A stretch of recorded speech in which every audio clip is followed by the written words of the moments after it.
2 again with it. Wow, no whiff punish again, letting him get away, leaving damage on the table. The down back 3, a big low there. Lots of blows in a row here from Ice Phone. Nice. Floats him with a jab. We should go to the wall here with the combo. All right, that different combo. Down back 3, keep him in check. Regular throw. Wow, no broken. break. Get back to work. Raise trap plus from side step forward. Nice block and punish. Back 2 doesn't finish the string. Down 1 2 plus frames. Oh no! The R3, the classic. That's actually a classic. I feel like every character has a shoulder barge combo ender to the wall. But the health is coming out now. Armaku knows he has to make something happen right now because definitely might run away with this. Interrupts with the 1-1. Oh, and does it himself and gets a float. Oh no, doesn't get all of it. Oh, the wall running 2. But it's a high, so it didn't hit him in the low position. Oh, back back throw. First one of those we've seen. I've never seen Claudio's back throw before. He throws him down to the ground. Up 4. Rage drive, and this should be round for Ice Phone. Keep it simple. Nice. Yeah. Confident, calm, collected victory there for Ice Phone 5. He had a moment of kind of observing what Armaku wanted to throw out. And, you know, once he'd understood that there were openings he could use, he just went straight in. And yeah, really, really good optimization of situations there, that first game. Yeah, I really wasn't sure how to take it, you know, seeing, you know, Ice Phone with the first stand, no stats, the Tekken prowess is low, but you can never judge a book by its cover. You see right there. Maybe that's what Armaku did. Wasn't prepared, was like, who's this first down scrub? I'm just going to destroy him. And then tried it, and Ice Phone was having absolutely none of it. Takes the first game, and Armaku has his task ahead of him right now. I feel like Bob players need a bit of, you know, encouragement. They need a bit of a push out of the gate, you know, because sometimes what can happen with Bob players is because he is kind of high risk, high reward, they don't know how to start out, you know. They want to start with small, slow pokes, but when that doesn't work out, then you do get the bigger moves, you know, the hell sweeps start coming, like you saw him introduce later on. But a lot of the time, Bob's wins come from comeback situations where it's worth going for the risk. I need the crouch dash 1, even though it's high. I need the hell sweep, even though it's like minus 26 or whatever. I need these things so that I can get back into the round. And that's where often you see the clutch gameplay come in. So I feel like he just needs to get more confident with these big risky things because Bob is essentially a risky character. If you want to be super effective with him, you can't be scared of taking risk all the time. You have to look for the openers where they lay. I really saw like once Armaku started going for the hell sweeps, he really started to open up Ice Phone.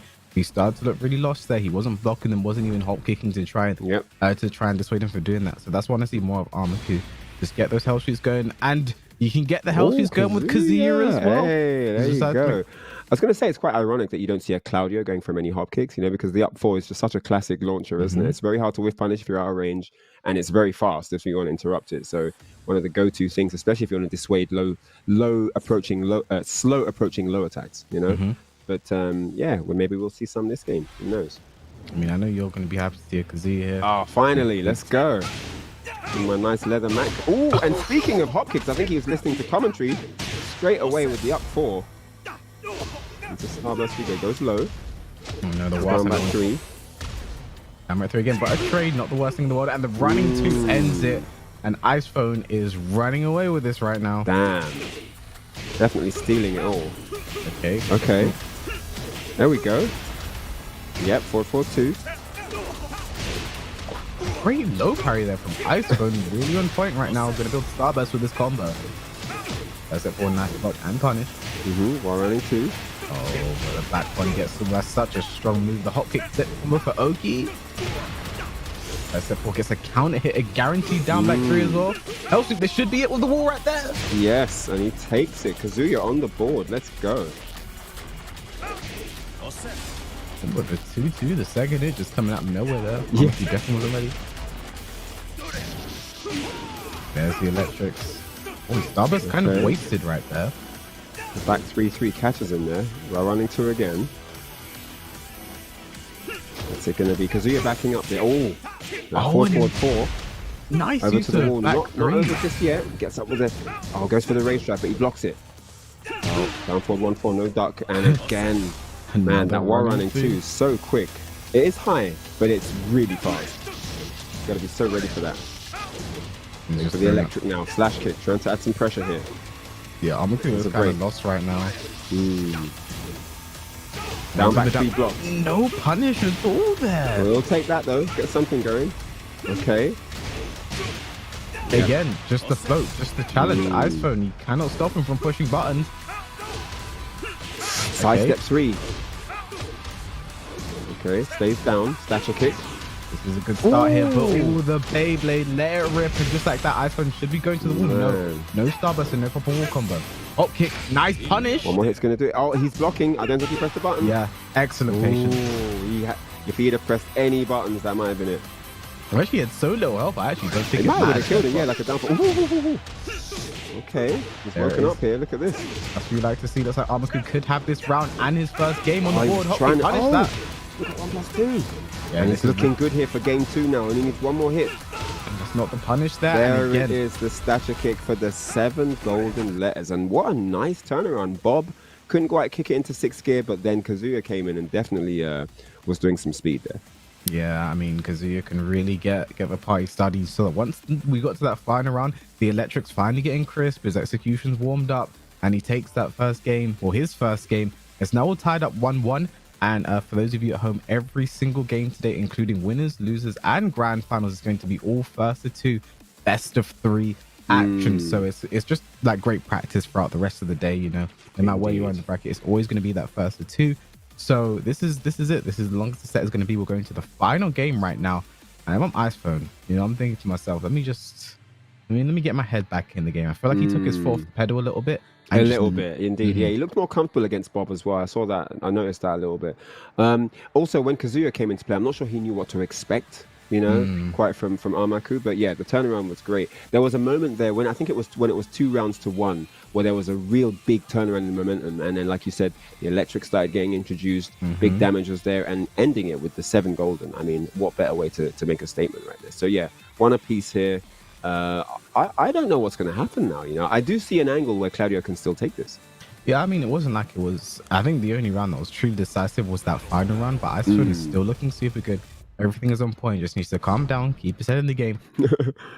Keeping cool is one of the biggest struggles in tournament. You know, just to be yourself. That's the biggest challenge in any tournament. Be your normal, regular self. Can you deliver the goods like you do on a regular day when you're playing online at home? You know, and that's the challenge here. So here we go. Final game in this opening top 8 match. Armaku versus Icephone 5. Claudio Kazuya. We're going to the G-Corp helipad this time. So breakable walls will be in effect. So extra damage for both characters up for grabs. All right, let's go. Yeah, I do like this stage, actually. I've seen some funky combos.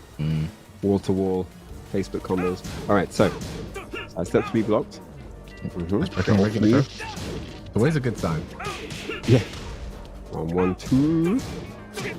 Looking for the safe mid option. I'm just kind of looking for a launch right now. There's the first one. It was actually a float with a... oh, no, we're punished. That was a premium opportunity there. Gone. Like a special offer. One time only. 1 health sweep. Nice start. Back one gets the wall as well. That wall splash from so far away. And just like man, that, and the side step 4 hit him on the ground. Can't stay down there.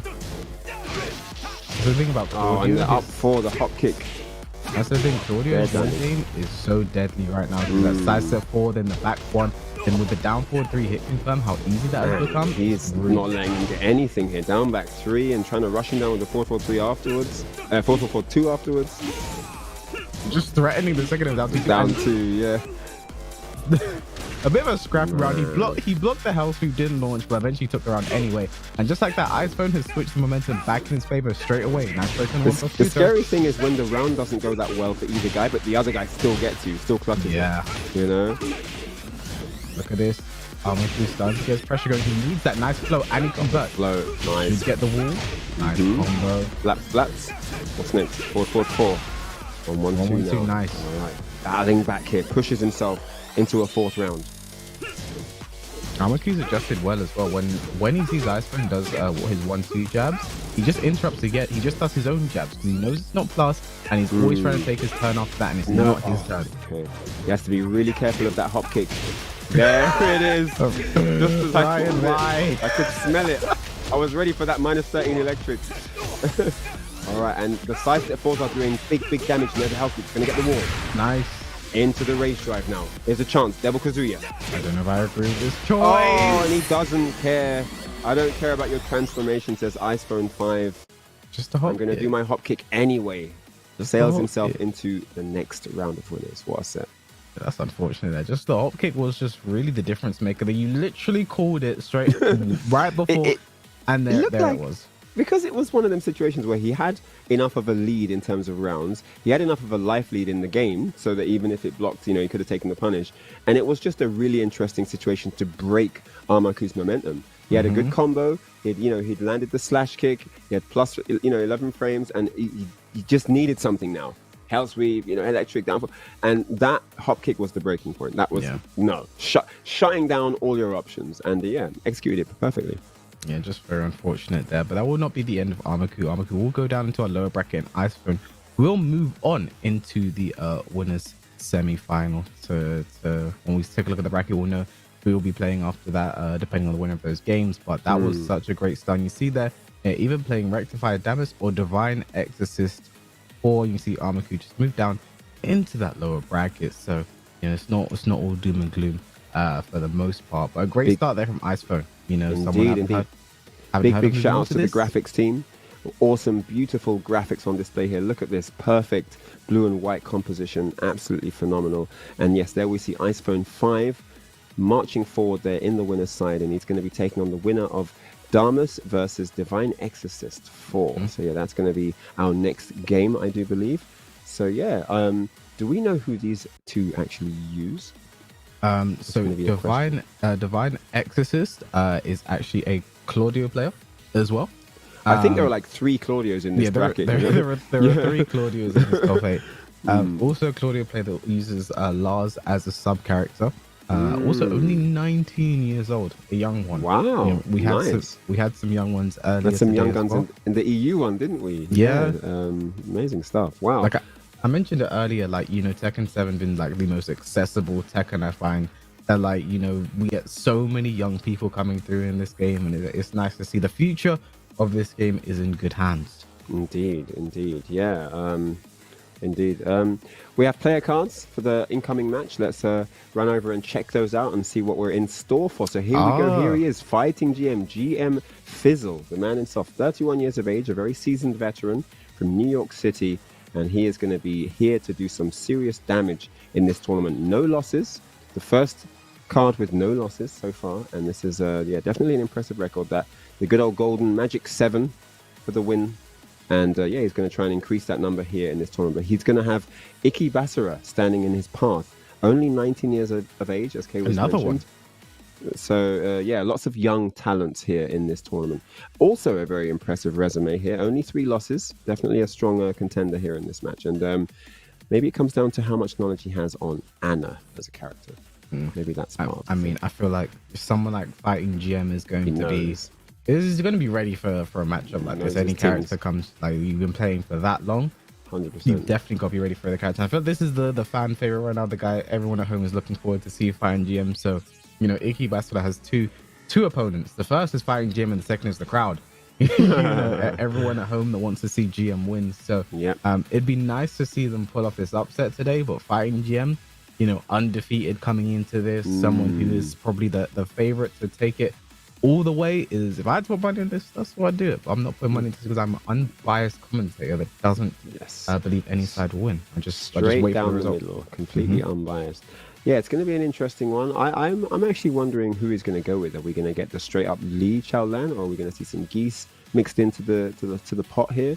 That's also something I'm looking out for. And I wonder if Iki Basara has any sub characters. Is it straight Anna, or are there any subs in the mix? So 2 questions there that we are yet to see, I guess. But I do think it's probably going to be Lee versus Anna straight up. So looking forward to that momentarily. While the guys get loaded into the set. Yeah, I mean, fighting GM is definitely is probably the scariest guys look throughout this bracket. This is someone who, when Arson Ash came to America fighting GM, said, I want to play this guy in a set, beats him.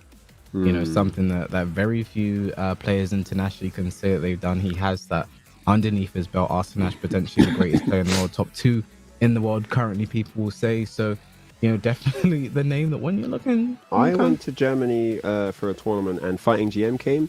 JDCR came, and a couple of others. And I remember this one point of the evening where Fighting GM said, I want to play him. And he pointed at JDCR. And they had a crazy set. And Fighting GM was losing 4-2. And he came all the way back and he beat JDCR 5-4. He beat him. He didn't get a close set and lose. He won the entire set. So Fighting GM is no joke. Anyone that doesn't know about what this guy can do needs to watch this set. Yeah, and it's actually rocking the Violet instead of Lee today. Remember, they are two separate characters, you know, for those of you who want to have that argument. And also 22,000 player match games right there. This is insane. I was looking at that as well. I was like, yo, this guy's been loyal to the PlayStation. Absolutely loyal. You see, you see the win streak as well. Man's got the 11 there as well. Not intimidating at all. If I'm Icky Bastard, I'm gonna be like, really, do I have to do this? But nice use of the counter there. We should go into the combo. I mean, you come this far, you're in top 8. You can't afford to let anyone intimidate you now, right? Yeah, exactly. So here we go. Oh, nice duck. And look at this first round from Icky Bastard. He says, I don't care about your resume. What are you saying now? Wow, what a round. It doesn't matter if you have 22,000 wins if you can't get this one. Definitely going to put a spanner in the works there. Icky Bastard's doing a good job of it so far. Look at this. Very nice hit. What? Oh, if he'd have got around that and launched. Oh my goodness me. Down 3, nice use of the Hitman step. Trying to bait with the slide motion. Yeah, that's going to be it. Yeah, no punishment. Back in play. That is big stuff like flip kicks. You have to be punishing those. Getting so much damage on the table. Yep. Oh, trade. Works out in Basara's favor. Slight life lead as well. Down 3 to answer. Punish that. Nice. Nicely done. Looking ready for the matchup, I must say. Get scooped up like ice cream. Okay. What's it going to be? This time he goes mid. No slide again. Baited it once more this time. Second time to the wall, mid. And GM's really turning this game around. There's one more round here to take the first game. If you keep putting up I love this music. It's so hype. There we go. Nice. Even if you don't feel like playing, you hear this track, you want to play first 10 immediately. The whip from the 4-2 gets nothing for it. But the magic 4, and they should be no drops the combo. But it doesn't matter, man. Yeah. Fighting GM brings it right back, and that's one Leah's famously inconsistent. So situations like that, you're gonna see quite a bit maybe throughout. Sorry, Violet's. Sorry, it's Violet. Yeah, I was gonna say yeah. No, all good. I got you. Violet is terribly inconsistent. So things like that can happen. But you know, I find Violet and Leah is kind of this character that's very, I feel like, underused because they're such a strong character, but I feel like it takes a lot to get the full potential out of this character. Yeah, a lot of dedication. There are a few people that really want to put in the effort to play that character, but I feel like someone like Fighting GM, I mean, 22,000 wins just for that character in player match alone shows you his dedication to the character right there. So a good first start there. And Icky Bastard still had some things going. I'd like to see a bit more. I don't think we saw a single full crouch mix in full crouch down 4-2 or the while setting 2 there. And, you know, that's kind of Anna's bread and butter, and you really need to get that going. The time for him to express himself was definitely in the beginning of the second round, because he got the first round very convincingly and he had a little bit of control. But what happened was he didn't get in, he didn't get going, he didn't initiate, and he let Fighting GM start his stuff. And from the moment Fighting GM started his stuff, he was on the back foot from that point on and didn't really get to initiate the same way as he could have early in the set. So yeah, it's one of those things where, you know, it's first come, first serve. There's an open platform. Who's going to strut their stuff first? Who's going to go out into the circle and start breakdancing? You know, it's just, once he had the first shot, you know, but then once he didn't use that, he let Fighting GM get the wheel, and that was it. He just gave away the reins. And look what the scary thing about a top player like that is, look what they can do once you do give them control, you know? So yeah, scary stuff. That's exactly why this guy's a favorite to take this tournament here today. You know, you look at the back of the name that really jumps out at you is Fighting GM. Yeah. So yeah, it's like it's kind of like after the first round, he had kind of like already had his download complete and ready to go. I remember talking to Spag and Bobsy about this, and they said, you know, something that Nin used to say is it takes 2 rounds to download your opponent. Call that the Nin theory. Does Fighting GM only need 1? You know, is he like, no, it takes 2? No, it takes me 1 actually. So yeah. Definitely depends on your opponent and depends on the setting. It can take more than 2 rounds, and it can take 5 seconds. It really depends. So yeah. All right, so game 2 now, gearing up to go ahead here. Let's see if Ikebasura can turn the tide a little bit in the second game. That first game was definitely 110% fighting GM. He's kept the streak as well. I feel like that's the heartbreaking thing. Is he going to keep the streak the whole tournament? Oh my god. I definitely think it's possible. That would be actually insane. We need to have a poll for that. Is fighting GM going to keep the streak? Oh, nice. Oh, went for the acid ray punish. Almost go whilst at a 3-2. Nice interrupt. The down 3. One more hit. Does a hit. And there it is. That's what I want to see. The full crouch down 4-2. Get the mixes going. Go for it again. Just stays down this time. Very smart there from Flying GM. But one more hit should do it for him. And the down 4s come out. Oh, man. All right, round 2. Oh, the forward 4. Such a tricky move to deal with there. It's just a string. No punish from Flying GM. This music type as well. Oh, nice power crush there from Aladar. This is sick. Oh, man. Oh, nice. Gets the low snap. Full crouch down 4-2. That's what I want to see more of. Just raw mix, get in his face, force the issue. Yeah, he didn't want to go in, but there's a power crush. It's looking good for him this round. Should have it. Didn't finish the string. Is he going to regret that? Oh, and again the slide bait, and he's 3 for 3 on slide baits into mid. At this point, you should probably just take the slide at least once, right? I mean, all Ikebasura had to do is finish that string, and he would have had the round. And now look at how this has gone.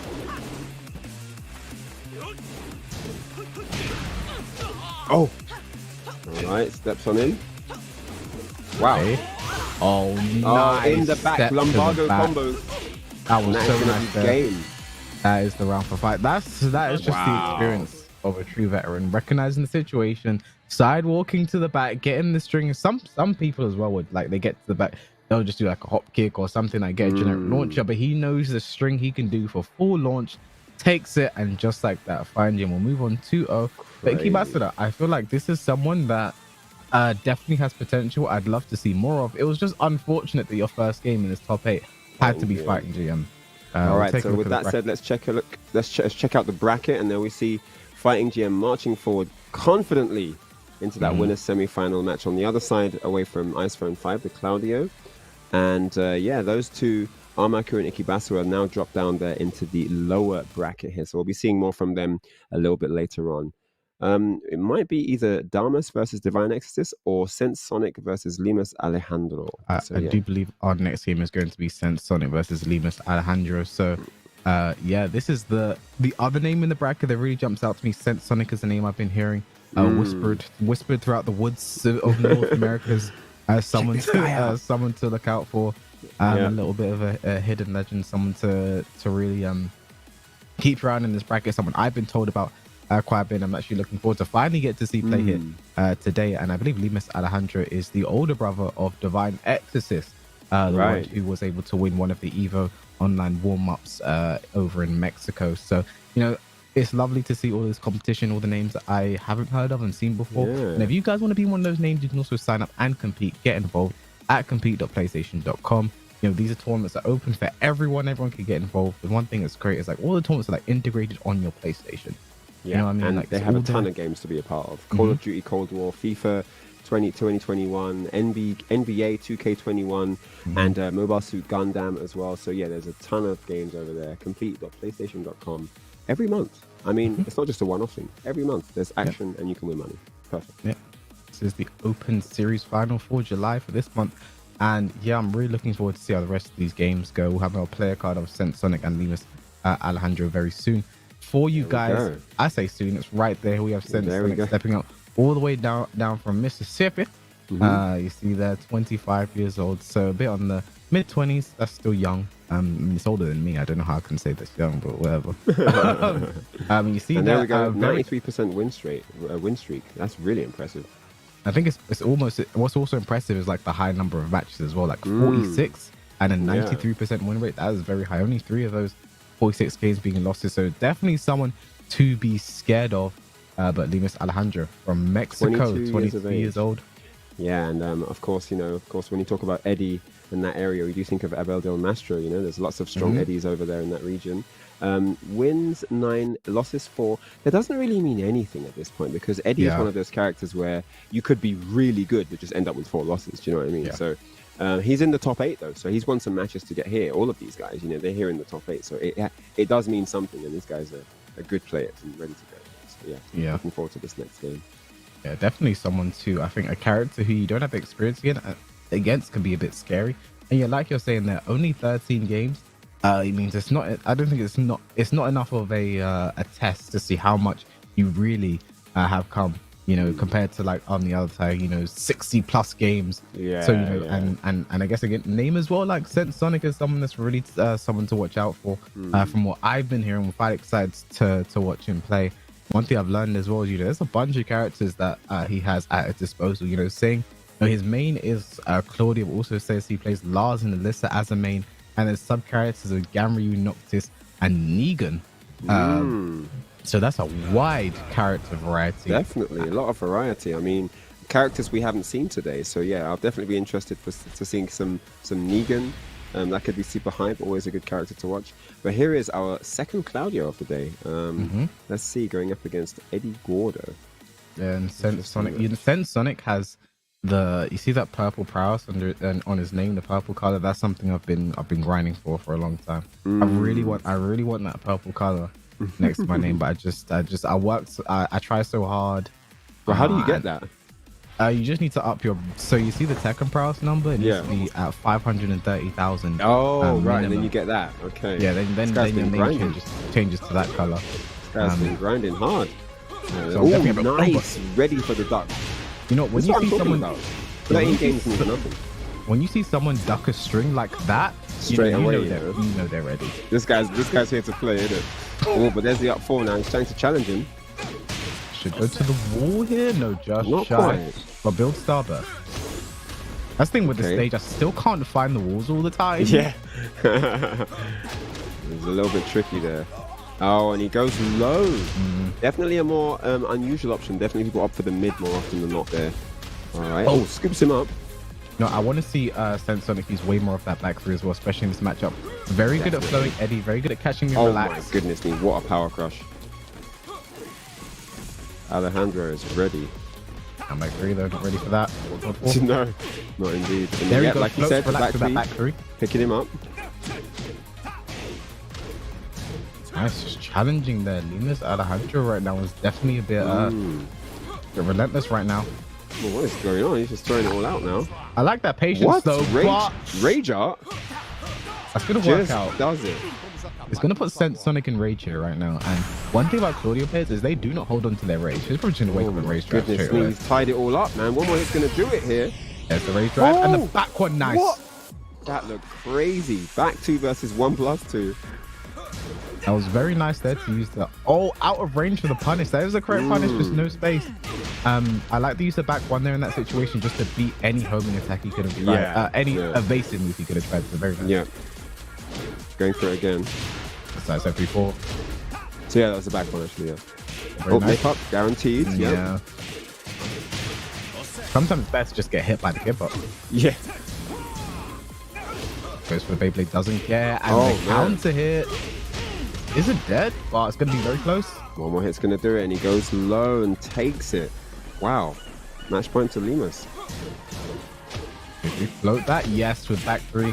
Sense Sonic knows what he should be doing. Oh, he gets a reset here. Lemus there was not no teching. tech on there. He didn't want to take the mix-up. Oh, but back 3 and you just can't stop him. Into the nip up, carries on the combo. Oh, no duck on that. The unbreakable throw, you have to duck that. Again! Do it again. Rinsing it on do him. it again. No, just do it again. Don't do anything except that throw. Do it again. And the mix-up goes for the lower and just actually I think you can react to that. I don't even think that's a real mix-up there. Wow. What a game that was there. Lemus Alejandro looking really strong. I mean, like you said in that opening round where he just ducked the first high in the string that came and did the while standing 2 punish. Like you knew this guy is good, straight away. You definitely know they know what they're doing. So that's definitely scary, especially since Sense Sonic is the other name in this bracket that I was told to really look out for. I think the fact that, Lemus Alejandro puts up such a good first start against that, that's definitely scary and makes him another player I want to look out for in this bracket. But I'm expecting good things from Sonic. I'm glad that you see the knowledge there. Back three to float, relax. He knows what he's doing. Yeah. But if he does want to opt for a character switch here, he said one of his side characters is Noctis, and Noctis is probably Eddie's worst matchup. Noctis does very good in this matchup. It's easy for him to float, relax. Down back 1/1+2, the daggers always gets him up. Down 2/2. Yep. He has great things to do with Eddie. So he does want to switch characters. He does have that, but the Claudio was looking good. It just came down to a few small things here and there. Yeah, I agree with that. I mean, I'm not sure we're going to see Noctis. It would be a good pick, though. It didn't look like Claudio can't get the job done, but I don't know. Lemus is so confident. He's really going for big things. He's even starting relaxed stance combos at the back of the screen and then moving in with them. He's very, very confident here. So, yeah, interesting. I'm not sure what the counter is going to be there. Maybe getting a few more whiff punishes and really forcing him to not whiff.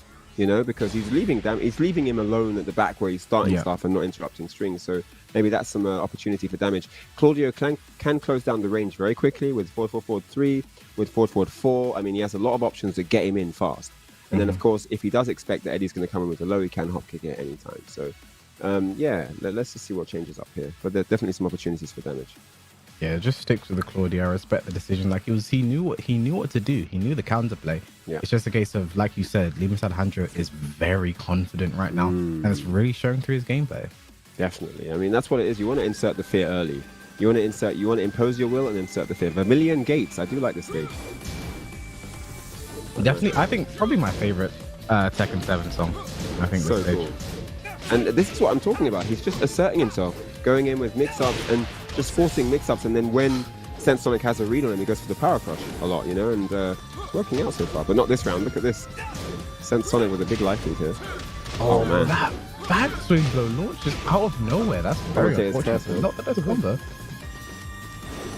Sonic will be happy for that combo choice. And there we go. The Beyblade lets it rip. This should be the round for Sonic.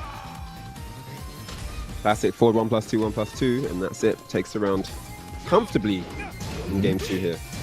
Big whip, but no punish there. And just twin pistons. Second hit rock. Should we go to the wall as well? Oh, kick for the Oki. Up the wall. Oh, whip for the shoulder block. No whip punish. And into the plus frames. Very nice. Nice patience there from Sonic and getting up. Been very bad. Oh, nice spacing here from Sonic, making it really difficult for Lemus to position himself here. Does have a wall advantage here now, though. See if he can do anything with that. There's a break. And it puts him back to the wall as well. The back one, such a strong move. The power crush as well. One more hit should do it here for Sonic. Goes for the back 3-3 out of pure desperation. That was exactly what I was talking about, where he actually starts to pick him up now out of the relaxed stance and stuff. Wow, down for 2+4. Opens the realm with it.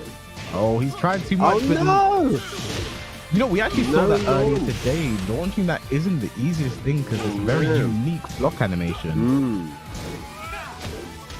Weird range as well. Oh, running to look at the damage on that as well. Oh, look at this. Over and under. The back one, very nice option. If he gets this, that's the round. Oh, does it bring the throw? Yeah, and he's dead off that. Very unfortunate. All right, so round 4. Goes for the relax now. He's trying to bait Sonic into making a mistake.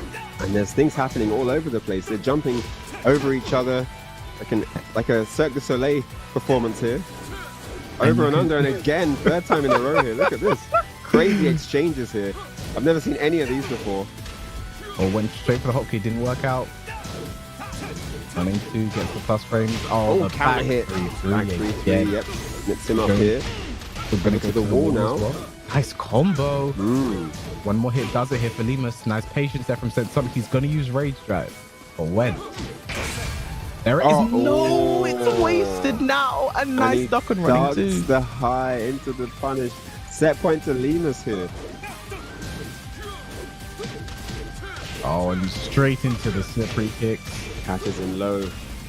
No screwing the combo though. Very interesting, but the hotkey. This is what Sonic needs. We should go to the balcony. Is he going to break it is the question. Yes, he is. Downstairs. And that's back 2 to build Starburst. Back 3-3. Oh, it's off axis. Oh, and this should be guaranteed. Look at the damage.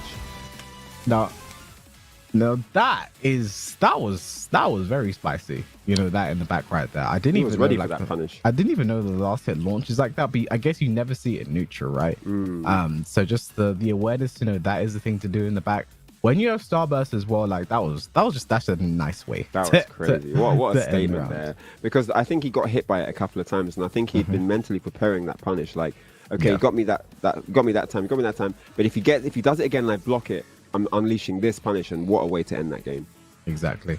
And Sonic needed a big way to win that round, because it looked like Lemus was really slowly creeping his way back into the game. And that's not what you want to do against a player with this confidence. So we'll be going to a final round. And I think if Lemus is smart here, I think he'll definitely go for an infinite stage. You know, Eddie can backdash has all the time in the world to backdash, and then you eliminate Claudio's wall game entirely. That's side step 4, side step back 1, side step down 4-3. You just turn it, you just get rid of all of that immediately by going to the infinite stage. So that'll be the smart decision, but Lemus seems a bit crazy, so he might just keep all the play, you know? He seems very confident, and it paid off in the first game, but I don't know, man. Since Sonic has a lot of composure, and he really illustrated that in that second game, and starting to close down the space in those situations where Lemus was starting mix-ups and just taking advantage. And yeah, I really like the adaptation in that game. Definitely an interesting one. But Lemus, like you said, he's a wild character, and you never know what's coming, and in a good way, right? You know, and makes him very deadly as an opponent to face. So, going to be interesting to see what happens here in this third game. And it looks like he's random select the jungle outpost 2, and this should, in theory, favor Sonic. But we've seen Lemus Alejandro get crazy with the walls in place. So. I feel like if we go downstairs, it's probably more for Lemus the advantage because of the just the size of the stage. But yeah, let's see what happens here. Yeah, I mean, jungle outpost, the jungle outpost floor, once that wall is breaking, is like one of the biggest wall stages in the game. That is massive, isn't it? All right, here we go. Final game here. Just opening up straight with the crazy stuff. Nice wow, what a pickup. Sonic. My goodness me. He was ready for that one. Great option. Forward 4. Side step 4. And he's just staying on in here. Back 3 now. Yeah, it's not working out this time. Forward 1 plus 2. Commits to the second. No. I think he just tried to Hulk kick in between. Man, he thought he was going to go low maybe. I'm not sure what happened there. Okay. Oh, that is a punish if you're fast enough. Okay, nice block on the low. Rage spent. Starburst built. Oh man, back 2. That move causes so many issues if you're not ready with the homing move. Oh, as a Kazuya player, I absolutely hate that move. It's so good. Well, nice start nice and pick up. Sick. Uber driver combos, boy. Properly picked up. That's again. Nice pick up again. Oh, back 3 is causing so many issues here for Sonic. Yeah, Alejandro's just throwing it out whenever he's lost. There it is again. Nice patience this time from Sonic. And 1 2 plus frames. And there's that rage art. Like you said, Eddie players like to do it. Alright, Sonic in rage. Now is he gonna spend it? He's not getting up. Oh, nice! Look, but doesn't do a proper combo, but again. He was just waiting for that. Dashed in to bait it out and then just blocked. Great patience from Sonic there. And oh no! The classic. Oh! Out of range for the back 3 for that time. Down back 3, forward 4, and the float with twin pistons, and he gets a combo too. Very nice. Pickup. Down we go. He's going to get a screw attack now as well. Oh, okay. Off to the back turn. Oh, no. That is getting funky right now. Down back 3. Count it. We going to the wall here. Just shy low wall splat. Nice start. The Suther had to break that raise drive. Spent the back 2 again, and the running 3. Gosh. He just doesn't mind, does he? Back 2s all day. This is looking really bad right now for Sonic. Has to make something happen now. He just gets knocked out by the back 4. Down back 3. Oh.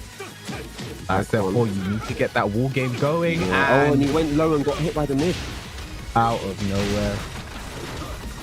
And he hasn't used that often. It's quite hard to read him. A nice patience there from Lemus, actually. Could have got floated that back. Float that? Yes. If we go to the wall, this is definitely the round for Sonic. Can he get it? Yes, he can. Yes. Final round here. I think this is going to be a close one. Opens up the power crush. That was a read on the aggression, but a read right back with the get up 3, but drops the combo. Down back 3. I need 2+ frames. 1+2, so nice break. Slip kicks. Ooh. Oh, nice! He had a read there on the power crush. Went for the down back 3, gets the counter hit. Launcher goes to the wall. This is so good right now for Sonic. Rage available for Lemus. Do not get rage up. Oh, he got hit! He got hit, and that's going to be a lot of damage now. And he's in big trouble here. Game on the line. Oh, he's nice down. Patience. The block. Regular. No! No! Oh, that is... No! That's the worst way. That's the worst way to go out. Man. When I do commentary with Anakin, that's the one thing he absolutely hates to see, when someone doesn't break a regular throw. You know, that's 1 or 2. Not like this, man. Not like this. Hashtag not like this. If you're in the chat, I want to see some hashtags not like this. Such a shame. What a close set that was. Came down to the wire. Last game, last round. Claudio had the momentum, sent Sonic. It was all going his way. He got that great down back 3 out of the power crush attempt by Lemus, and everything was going his way. But then at the end, really, really unfortunate. But shout outs to Lemus for hanging in there, man, with that rage drive. Got him good with that, didn't he? And he got a massive combo on the end of it. Yeah, very nice there. We're going to take a look at the brackets and see what that has done for us. I am so upset by that. But you're mortally wounded by that exchange. Our last game of the winners quarterfinals, you see there's going to be Damas versus Divine Exorcist. And like I mentioned earlier, Divine Exorcist is, I believe, the younger brother of Lemus Alejandro, who we just saw there. So, you know, if that's what the older brothers got cooking, I want to see what the younger ones got as well. And the winner will be going on to play Icephone 5. Lemus looked very determined. I think that's what I'd like to use. He looked very, very, no matter what the situation, he always held on to the chance to win. You know, like, okay, it's the end now, and, you know, I'm losing in life. I've got nothing else left, but I do have this rage drive, and if I can land this, I can turn it into damage, and I can create an opportunity from there. But the normal throw, I mean, you know, it's clearly the last thing that Sonic expected, right? You know, and it's just one of those things sometimes where you hit the button just like a frame too late. You know, it's like, no. So yeah, really. You want to know what's interesting about Divine Exorcist, Ryan? Go ahead. Their main character is Claudio. Are you serious? Our third Claudio? I mean, we're going to take a look at the player card in a second. Divine Exorcist, the younger brother's main character, is Claudio. So let's check out the player card, guys. I want to see this.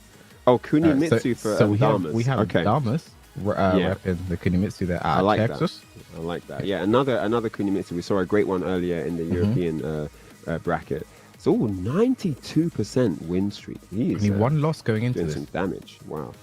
Yeah, he probably had a bad connection or something. You know, let's chalk it up to that.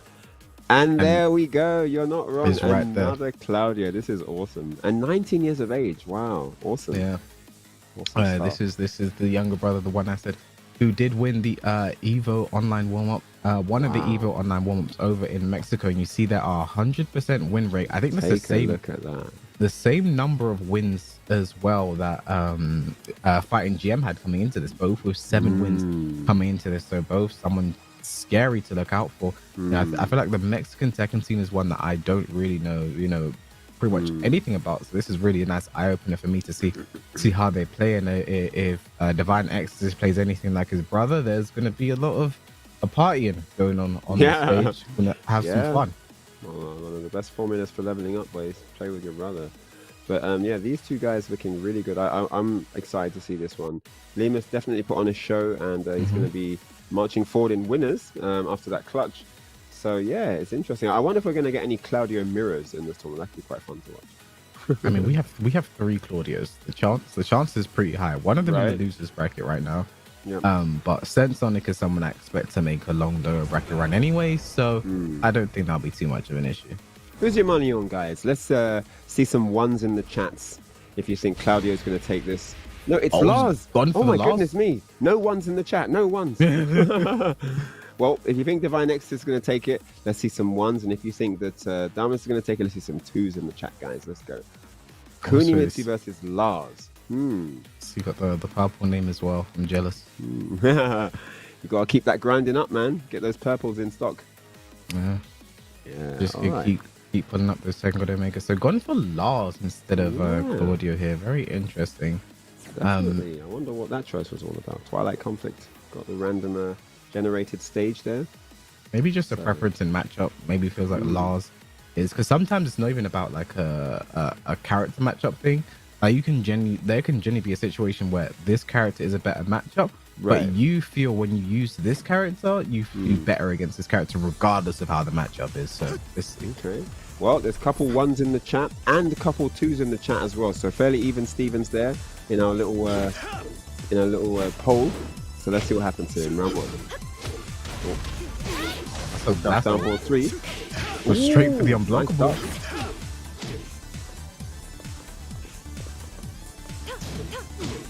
This is an interesting start as well with these two characters. You need to see these two characters represented like this, and they're lightning streak out of nowhere. Why not? Why not, right? Surprise them while you can. Oh, nice block there on the Great side first step. round. Three, I do like the straight away. side step low block there. It's really good. That one just start off with no funny business. Again, goes for side step 3. It's not working out right now. Looking for the up forward for afterwards. You can get it though. Divine Exorcist is looking like a brick wall right now. Yeah. You can see he's not. Dharma's attack is not really sure what to go for. Yep. That No first punish- round sort of shocked him a little bit. And no punishment on the hot knee there. Oh, nice. I like them. I kind of like using that as a punish there because you know he doesn't have the best 11 frame punish, so just go for the full crouch low. He's not going to block it. Yeah. A lot of the conditioning from the movement from Divine Exorcist is really good. He's really making Dharma second guess himself in situations where he could, go for mix up. So it's a lot of the times when you see a good player not doing anything, it's because the opponent's movement is really confusing them and they just don't know where to place anything. Exorcist doing a great job of that so far. I mean, this is someone who has won one of these tournament of this caliber before, so we're definitely ready for it. Yep. Oh, but nice. Oh, man, that was set sick. 2 count here, and finally Damas gets something going, but drops the combo. Very unfortunate. There's that new Lars Wall carry for season 4. Nice again, blocking all the lows of the full crowd sweep. The back 2 power crush. And he carries to the next wall. This should be the round here for Damas. Oh, doesn't get the correct scaling on the combo. Is he going to regret that? Rage available now for Divine Exorcist. The rage up would have worked there. The rage drive. What's up? One more hit. And the low. Damn, what a clutch. 3 straight rounds there.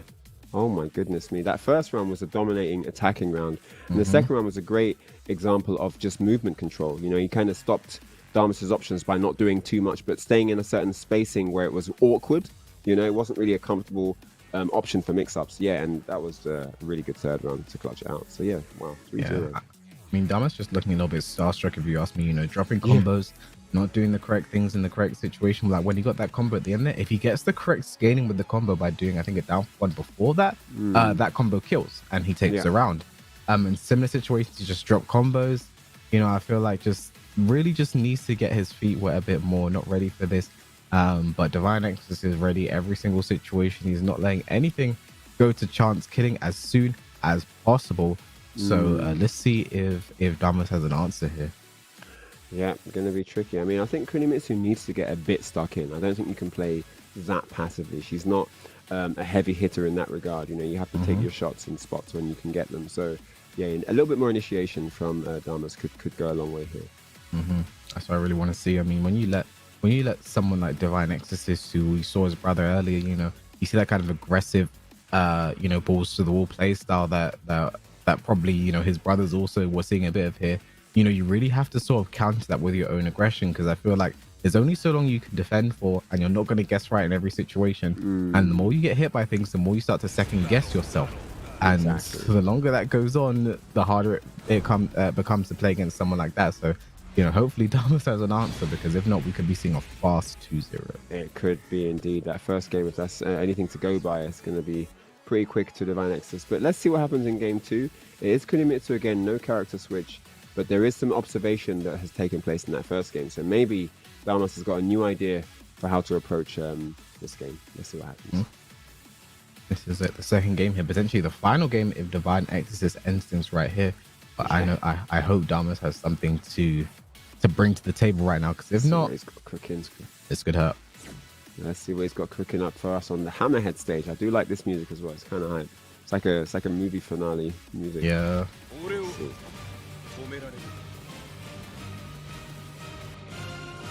Alright, so.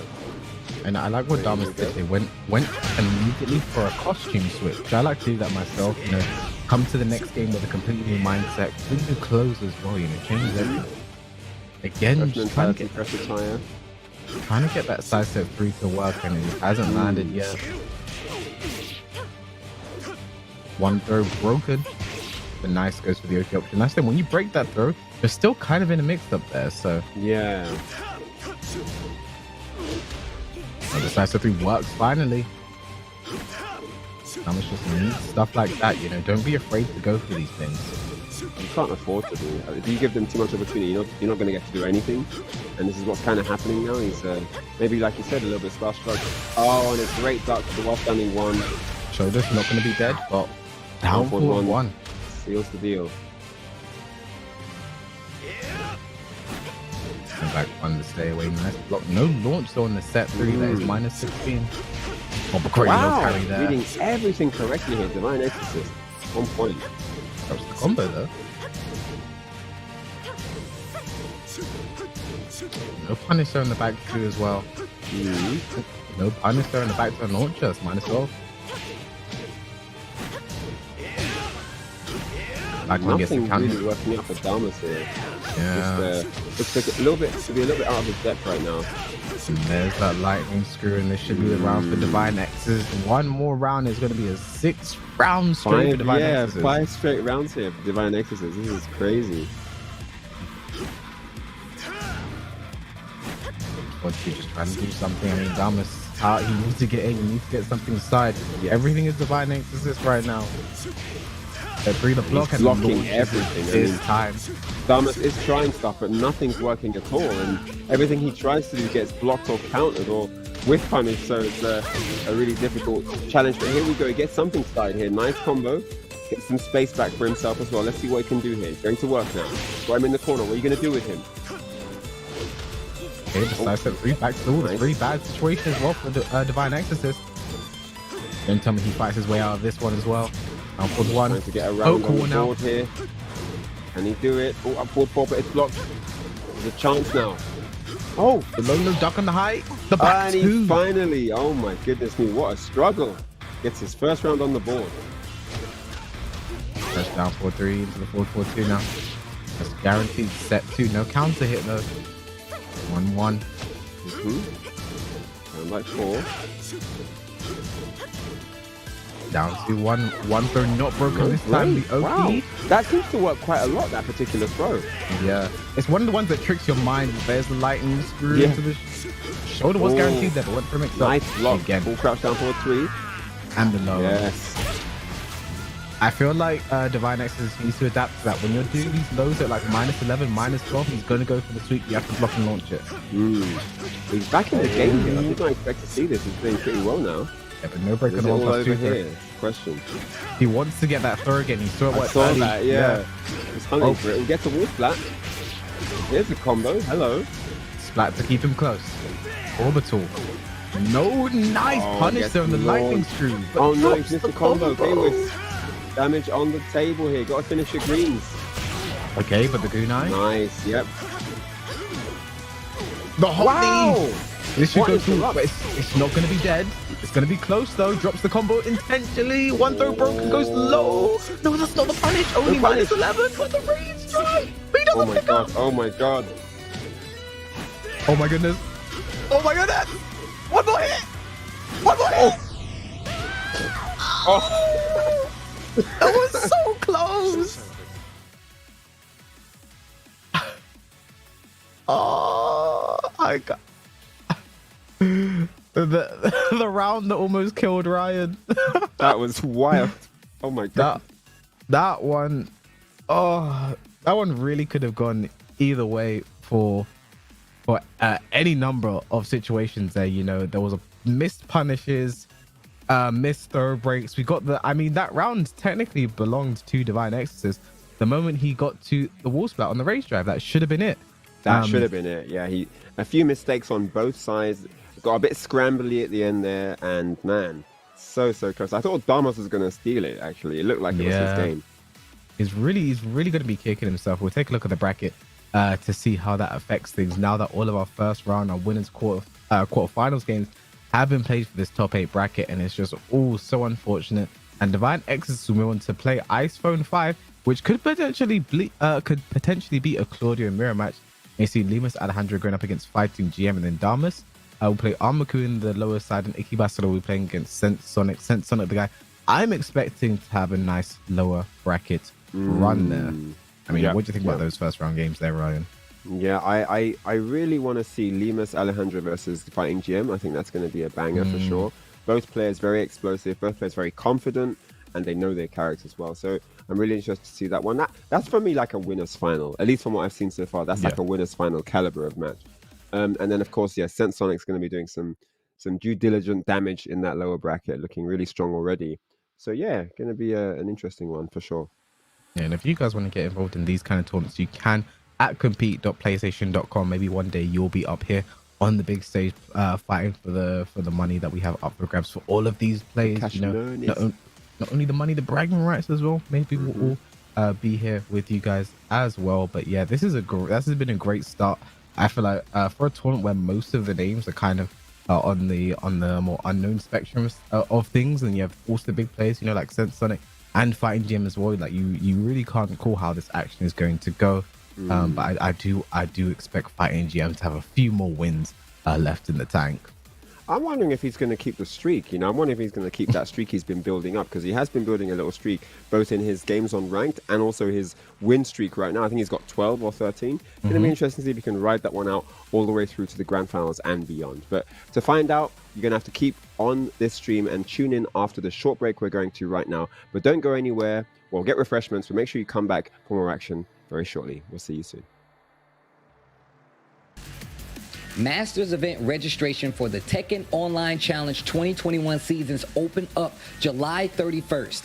Each master event up to 300 circuit points up for grabs and a $2,000 prize pool. Starting from August 21st, there will be a master event held for each region. See the schedule here to find when your local master event will take place. This year, the Tekken Online Challenge has expanded to 14 regions across the globe. If you're from any of the countries or regions listed, you can compete. For this season of Tekken Online Challenge, community events are a part of the circuit once again through the dojo system. Upcoming dojo and master events can be found on the new Tekken tournament portal.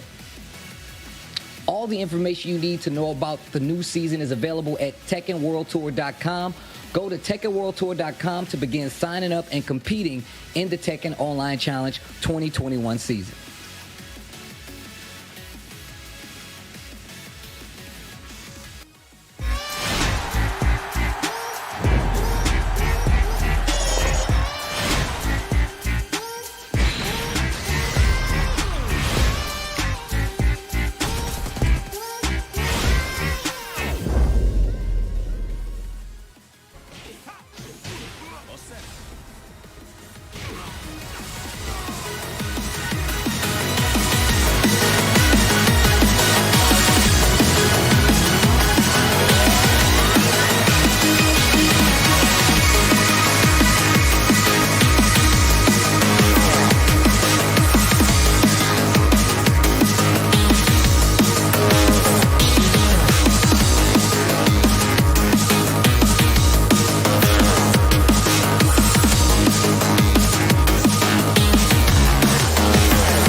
What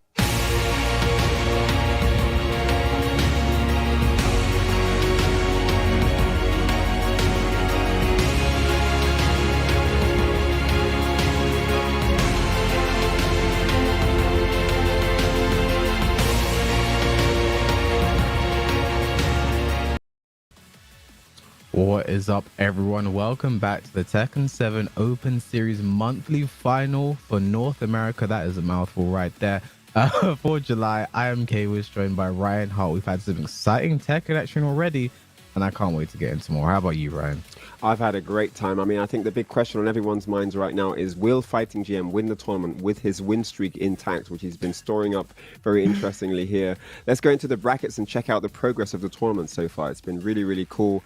From Sense Sonic to Divine Exorcist to Fighting GM. I mean, Lemus Alejandro, a great clutch game from him in that first one to take it 2-1.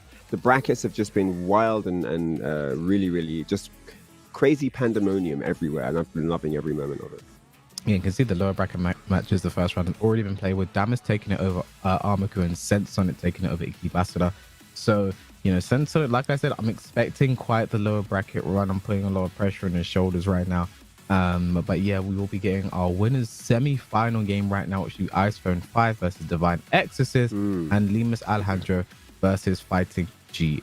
And I do believe the first game we'll be getting is the iPhone 5 game. And wonder, will you guys at home, who do you guys think is going to be taking this game? I feel like I can't call this one. I'm very inexperienced when it comes to a lot of these players. I'm watching them for the first time myself, and I've heard a lot of things, but for me, the Divine Exorcist has been kind of insane to start off with.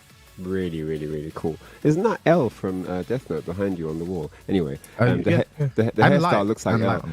Yeah, and like, yeah, I could. It's not. It's a bit blurry, but anyway, yeah. So, yeah. So it's really, really interesting. Of course, you know, we've got the player cards as well, so we can see a little bit more about these great players and look at some data from them. Well, speaking of data, we've got location California, because that's all you need to know.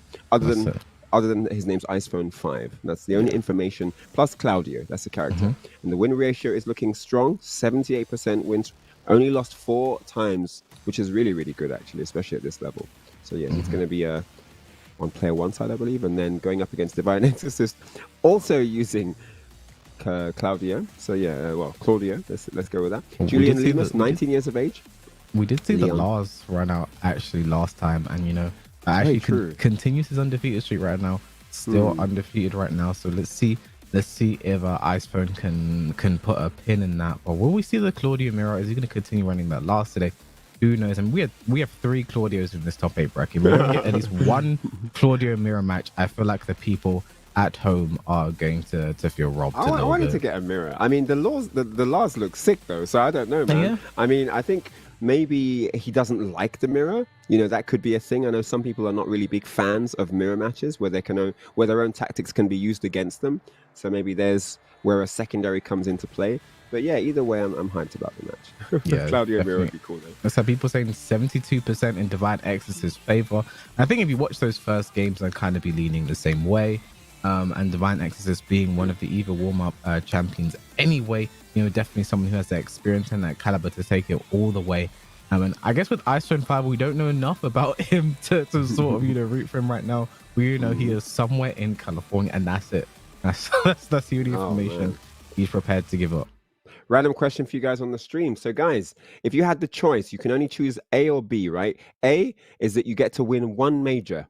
You can win 1 major, any major that you want anywhere in the world. Yeah, you can win any tournament you want, but you never ever make top 8 again.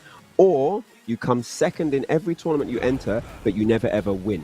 Which option would you pick, A or B? Champion of any tournament in the world you want, never top 8 again, or second for the rest of your life? All right, so let's jump into this, and it is going to be the Claudio Mirror, Divine Exorcist versus iPhone 5. Oh my gosh, this is going to be sick.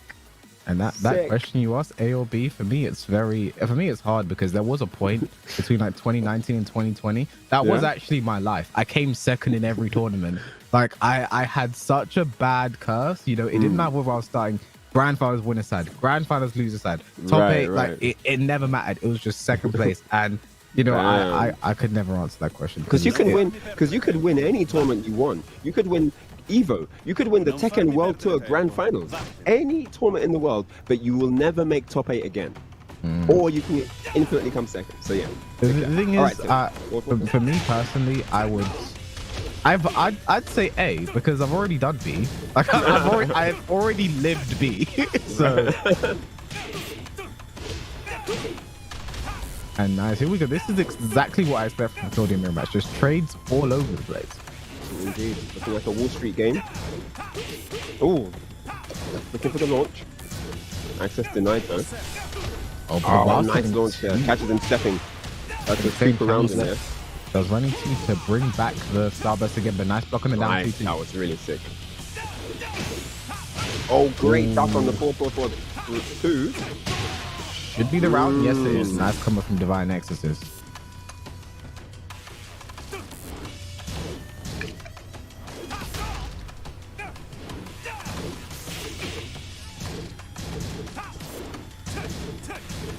Okay. Oh, with a back one. Builds the Starburst with the back two right there. The thing is, they've swapped sides, and now I've forgotten who's who. So yeah, Divine Exorcist, the blue one, and Iceman 5 is the white one. Ice, white should go together, so yeah, that works. Oh, but nice forward 3 gets the float. No, that was a float combo, not a count hit combo, so it doesn't get the hit. Nice break on 1+2, throw down 1-2, plus frame, side step 4, nice block. Side step 4 blocks. Oh, that's break no 1+2. Does he know the Oki? Of course he does. His Claudia play himself and breaks that out of nowhere. No, the team unit's like, I'm not falling for that. Doing that on me when I'm down. 4-4-4. Okay, back one. Ooh, while running 2, so good. Alright, he went for the 4-1+2 there. Just about whiff, but no whiff punish. Oh. Down 2, but doesn't finish. And again, he's threatening for the second. Wow, he was trying to bait the crouch position there. Back one. Oh, whiff punishes was a 4-3 instead of hop kick. Probably scared about the range there and finishes the second hit. Rage driver whiffs it, but builds Starburst anyway. Down 1-2. Plus frames. Regular throw broken. Get off me. We're looking for the hop kick. They're trying to turn this around. Yeah, no punishment with hop kick. Oh, counter hit. That should be the round. Oh, the down back 3 on the floor in the headpiece. And he stays alive here. Iceman 5 fighting back. 1-2. Back 3-3. Gets the counter hit. That's the season 3 stuff. We should be going to the wall with this combo and build Starburst. Back one really gets good now. Back one. I think this is... No, that could have been dead with the correct combo. But side step 4 gives him 7 golden letters. What a dominating round that was. That fight. I mean, it looked like it was going to be 3 straight rounds anyway, but then, you know, Icephone 5 brought it back. But that final round, man, what a statement. I mean, you've actually sparked serious debate in the chat as well with your question there. You know, Ryan, like people are debating. I like to keep these guys on their toes because it's an interesting question because, you know, you have the opportunity to become the world's hero for one event. You know, you're going to be the talk of the town. You're going to be the talk of the globe for this one tournament. Evo Japan, you know, Evo in Las Vegas, could be the Tekken World Tour, could be the PlayStation Open Series Grand Final. Any tournament you want, you can be the champion, but you won't make top 8 again. So if there's a massive tournament one day where the prize pool is like £1 million or something, or $1 million, you could just win that and then chill, you know, or a couple million or whatever, right?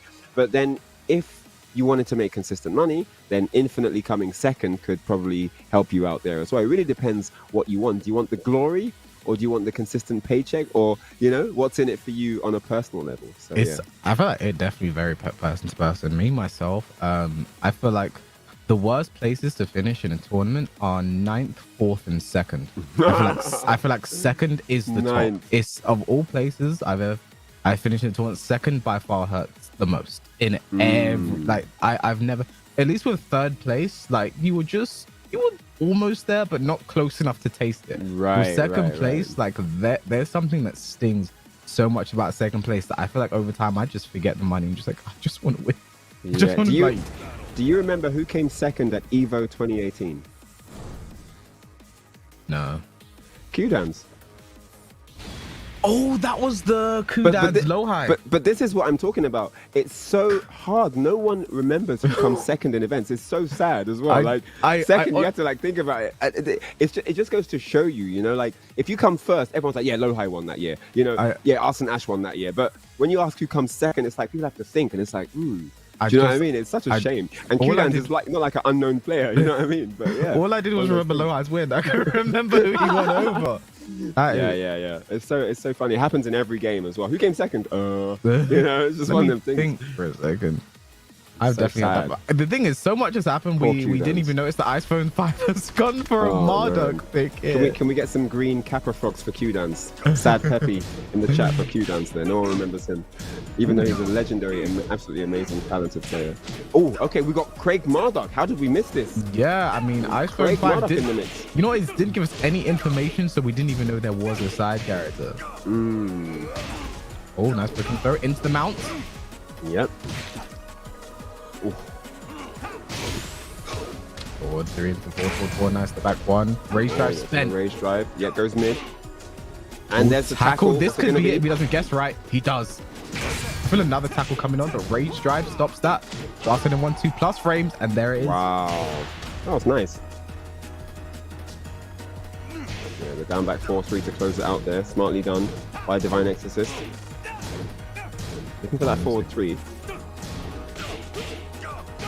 2-1. UCF2 they're needed. Again, big lows coming out right now. Chunks out of those ankles. And this tackle, this should be the round hit. Yep. No, one more hit. The sliver. Rage drive whiff out of nowhere. Oh, what? Ooh. Divine Exorcist looking a bit too desperate in that situation there. Just wanted that round. Wanted anything he get. Nice break on the 1+2 there. Nice block. And punish. Forward 3 to stay away. Forward 3. It's one of the most deceptive looking highs. It looks so much like a mid, doesn't it? That's because it used to be a mid. Then they changed it. They changed it. It's so weird when they do stuff like that. Yeah. Like Hell Sweep is now mid. Like what? Yeah, like Excuse me? Oh, but the hot kick, this should be around for Divine Exorcist. Ends it with a back 1.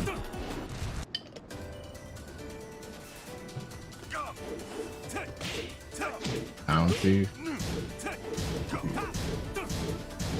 Nice movement now for Divine Exorcist. Just playing a really small poking game, just trying to keep things compact. Build the life lead, but the tackle is gonna just change everything. Because why not? Oh. Alright. Nice, that should build Starburst. And nice, he stays down there because he knows the dangerous situation Marduk is when he's on the floor like that. Oh, but a huge counter here. Look at the damage into tackle. Nice a lot patience. Of life that does. Stay down. Forward 1+2.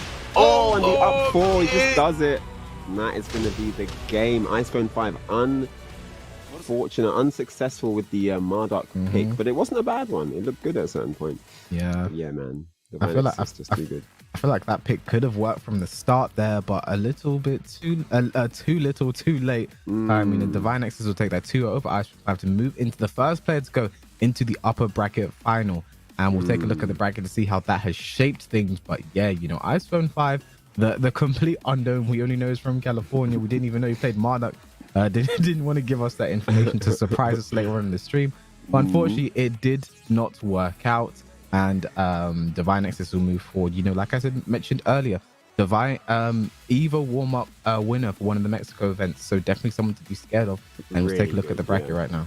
And he's coming in here with that winner's confidence. You can clearly see it, you know. And yeah, it's going to be hard to beat someone like that as well. You're going to have to really be confident yourself. You know, he's not just going to roll over and give you the win. So yeah, looking really, really strong. And then, yeah, next up is going to be Lemus Alejandro, the match I want to see, going up against Fighting GM. I'm really hyped to see that. And the winner of that's going to be going into the winner's final versus Divine Exorcist. So, yeah, really, really cool stuff ahead here. It's interesting as well. You look down into the lower bracket, you see iPhone 5 versus Sonic. That could potentially be another Claudio Mirror match. Claudio Mirror. that we might get. I don't know if we'll get that game on stream, but up next, we do have the favorite to take this tournament all the way as Fighting GM going up against Lemus Alejandro. And if Lemus does get the upset, if he does win over Fighting GM, you know, we make it sound like it's impossible. If he does do that, it is actually the brothers fighting each other in the winner's final. And that could happen, and it's definitely not an impossible task. I mean, he's looked really good in certain rounds. He's looked like the kind of guy who has quite confusing timing. He could get these really important interrupts in your strings, and of course, Eddie's always a tricky customer, right? So yeah. I think right from that very first round that we saw from Lemus, I thought instantly this could be a candidate for someone who could have a very good match versus Fighting GM. And we want to know what you guys think at home. I'm sure we're going to see like a huge percentage in Fighting GM's favor here. He is the favorite. He's the one going into this tournament everyone is probably scared of and everyone wants to see. So probably see a huge percentage in his favor here. But I don't think that'll tell the whole story here. I do want to believe in the underdog here, and I actually do want to get that nice story of the winners final being an all brothers face off. You know, they've trained together, got to this point together, and then they're able to reap the rewards in the winners final against each other. Yeah, it's going to be good. I think that every player that's here now in this top 8, especially in the winner side, you can clearly see what separated them between the people that they played against, you know? So won't be having player cards this time, but that's fine. But do let us know in the comments who you think is going to win the match, and let us know your percentages. Do vote in the poll. Is it going to be Lemus Alejandro with his amazing Eddie, or is it going to be Fighting GM who just looks super dominant? And there we have the numbers are in 71% to Fighting GM here. I mean, we did expect it to be in his favor. I personally thought it would be a little bit higher, but maybe I'm being a bit too rich here. Maybe I'm not giving Lemus enough credit. What do you think about that number? I mean, I've been looking through the chat and everyone just seems to see this guy as a favorite. He's the one they want to see. So I just expected that to translate, but maybe they're not prepared to put their money where their mouths are. You know, they're just like, no, I think he'll win, but I'm not gonna like actually commit to you because it's those silent voters who aren't commenting in the chat, but they're just voting on each poll. Like, yeah, I think this guy. Yeah, like what if I'm wrong with it? So I see you guys, you know, scared to make a commitment on that. It's okay. I don't think it's going to be one-sided. Like, I don't think we're going to see like a 6 straight rounds sort of thing. I think it's going to be a bit closer than that. But let's find out right now as the game gets locked and loaded in here.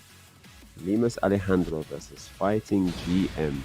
Yeah, wow, there is no surprises. The Violet versus the Eddie here.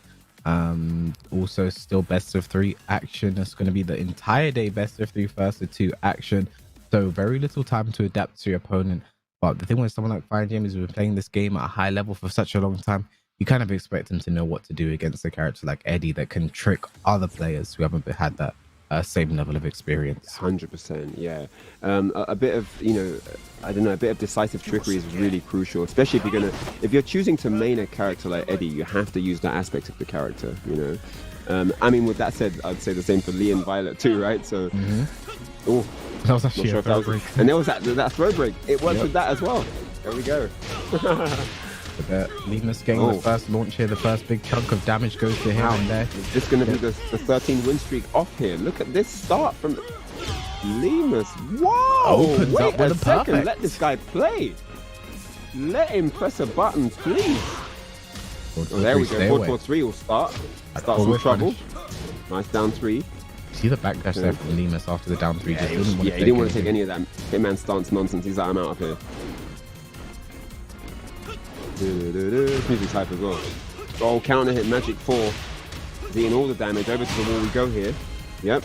Doesn't get the clean wall side though, but while standing 2-4, he's getting so much good mileage off of that.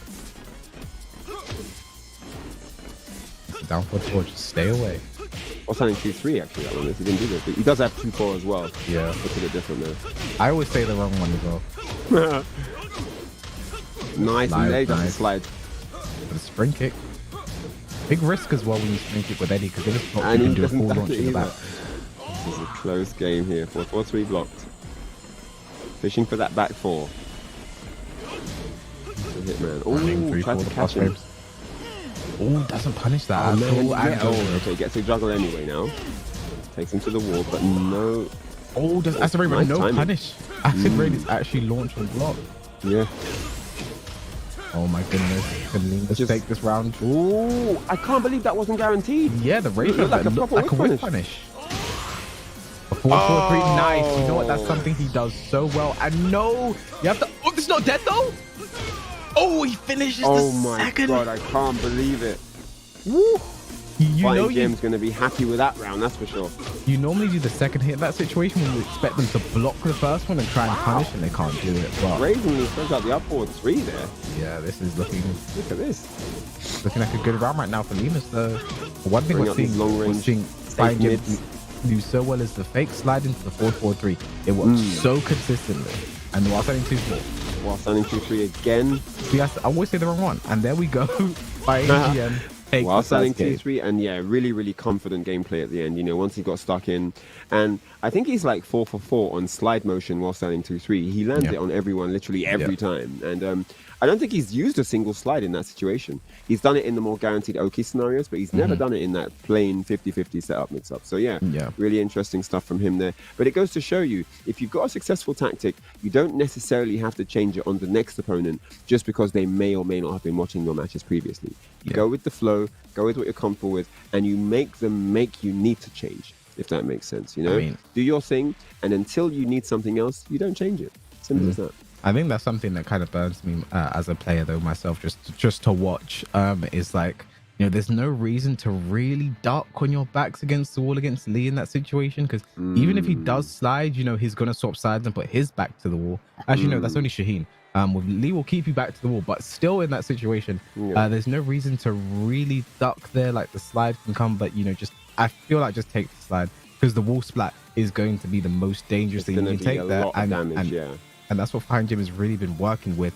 So I feel like people just need to stop ducking so much with their back against the wall.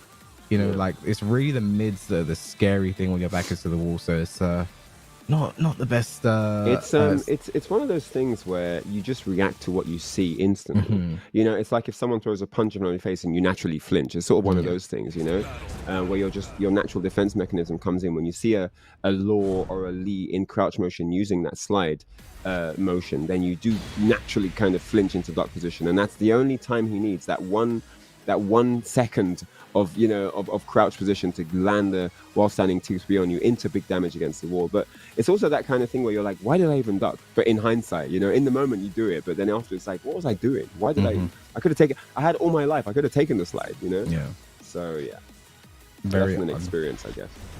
Yeah, here we go again. We're going to Brimstone and Fire now. I think it's the most I think this and Devil's Pit are the most two common stages we've seen today. Yeah. And nice to watch it 4 this time. Oh, but drops the combo.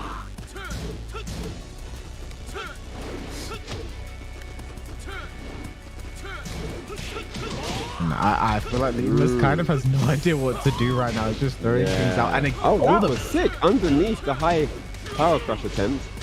Back 3-3 actually works this time very well. Yeah.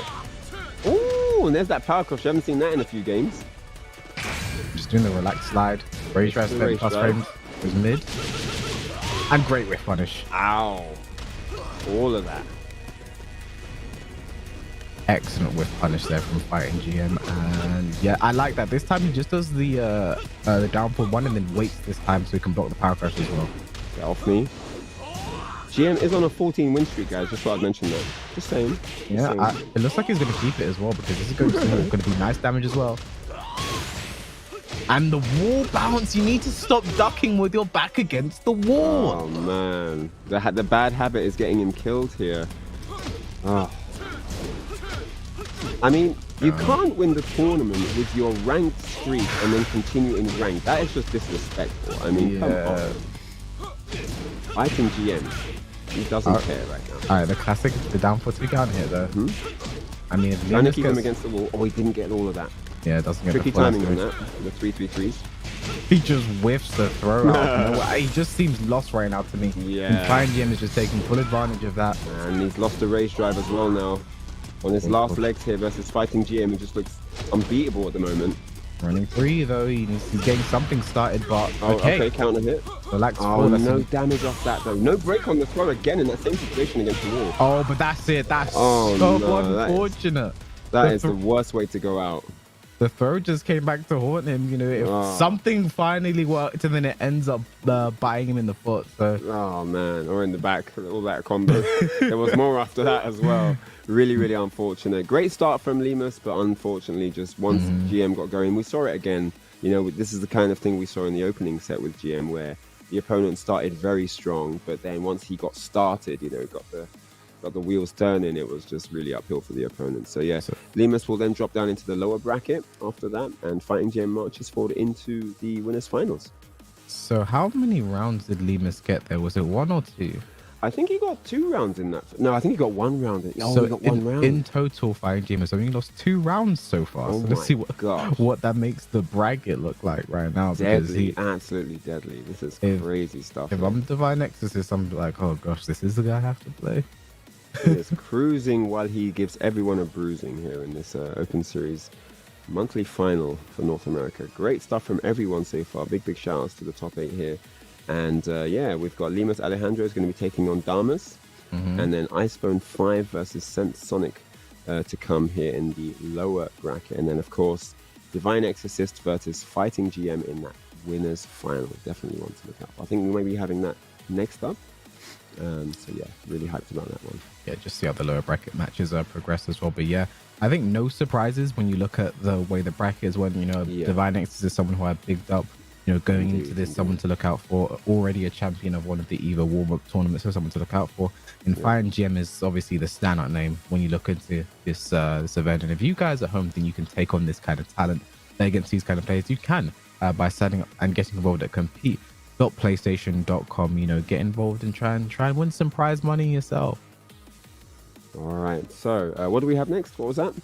We actually will be taking a short break. So we don't have anything now. Yeah. Well, guys, there's lots of action to come. Winners finals up ahead. And then, of course, those amazing losers bracket matches to come too. So don't go anywhere. Stay tuned, locked and loaded into the stream chat. And we'll see you very shortly. Back in a bit. Masters event registration for the Tekken Online Challenge 2021 seasons open up July 31st. Each master event up to 300 circuit points up for grabs and a $2,000 prize pool. Starting from August 21st, there will be a master event held for each region. See the schedule here to find when your local master event will take place. This year, the Tekken Online Challenge has expanded to 14 regions across the globe. If you're from any of the countries or regions listed, you can compete. For this season of Tekken Online Challenge, community events are a part of the circuit once again through the dojo system. Upcoming dojo and master events can be found on the new Tekken tournament portal. All the information you need to know about the new season is available at TekkenWorldTour.com. Go to TekkenWorldTour.com to begin signing up and competing in the Tekken Online Challenge 2021 season.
Hello, everyone, and welcome back after that short break. If you're just joining in, this is the Tekken 7 Open Series monthly finals for the North American region, and it's been hot and heavy so far. Indeed, this top 8 has been super sick.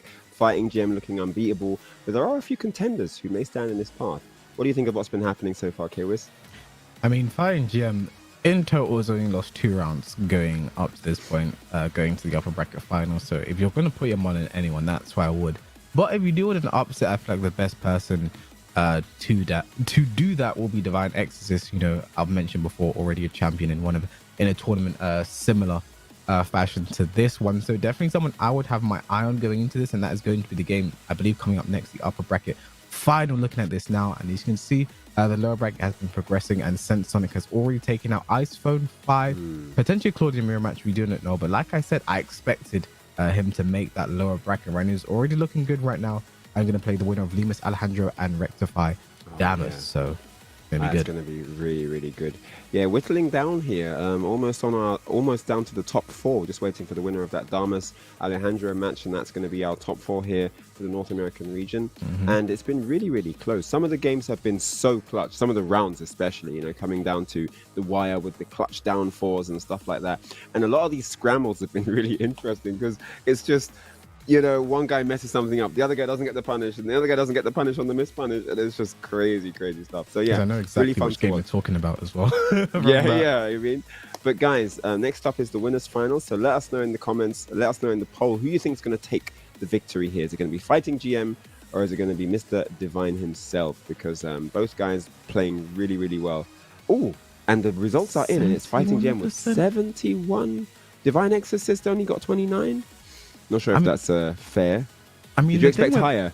The thing with Fighting GM, what we have seen from him already, and like his legacy going into this tournament, I'd expect these to be higher. I expect more people to put their money on him. He is the favorite. You know, the fans, everyone in the chat is loving him. I'm seeing his emotes in chat. So, you know, Divine Exorcist, you know, I feel like a 71 only is a vote of confidence, and going for the Lars instead of the Claudio here. So, bit interesting, but must have a game plan in mind if Lars is your best bet. Let's see what happens here. Game 1, best of 3, as mentioned, and yeah, definitely all to play for. The winner of this is going through to the grand finals, and you want to be on that winner's side if you're going to go into the grand finals. So yeah, this is a big match right here. Yeah, Lars Sorensen. I didn't see that coming. Okay, we saw the Lars earlier was looking sharp. I don't know if it was as good as the Claudio, but you know, definitely really when you go against someone like Fighting GM, you have definitely got to put your best foot forward, and hopefully he does that right here. All right, we're in the Souk stage. Let's see what happens here. Round 1. And hopefully Divine Exorcist. I want to see Divine Exorcist get at least 2 rounds, because the most he's lost in a 4th. Break the deadlock of this 1 round defeats. Nice slide. Finally does it. In open play. Ooh, nicely done. Baits out. A double 4-4 into sidestep. Very nice. But this is technically a law match as well. Both of these two are related to the Mission family. That's true. In some capacity. So technically they are brothers, right? I would say it's a law match because we're seeing slides all over the place. They are the law. All right. So great low parry. Already ready for the lows incoming, and straight away we're over to the wall here where the grains of rice are being sold with the all the other different things on display there. Nice use of the lightning shoe and the new Lars wall carry for really coming into effect. Oh, and the classic while standing 2-3. Will he use it? No magic. At this. Oh, very nice. You can't bust a man up by the melons like that. What? No. I mean, maybe that's the problem. Divine Exorcist is focusing too much on the fine fruit beside him, not focused on the game. Not focused on the match, innit? You got to watch what's going on the match. The guy trying to beat you up wearing sunglasses, I'd watch him. Gets the counter hit Fighting GM, running away with this one. To get behind him. He's got purple hair. He must play like next games in his spare time. Oh, I mean, 3-0, just like that. That was Man. fast. That was that was second verse, same as the first. Last time we saw a fight in GM, continuing all of that momentum. And if I'm Divine Exorcist, my first thought is going to be, okay, let me go back to Claudia. That was my main character. ALDQ. Awesome Lars is done quickly, because that was just 3-0, quick things, not wasting any time. Mashed him up by the rice, the cumin, the basilicum, then mucked him by the melons and the grapefruits. This is just, oh man, got some comebacks to do, boy. Yeah, that was terrible. That was hard. It must have been hard to deal with, because once he gets going, you really don't know what he's going to do, and he's so good at mixing it up as well.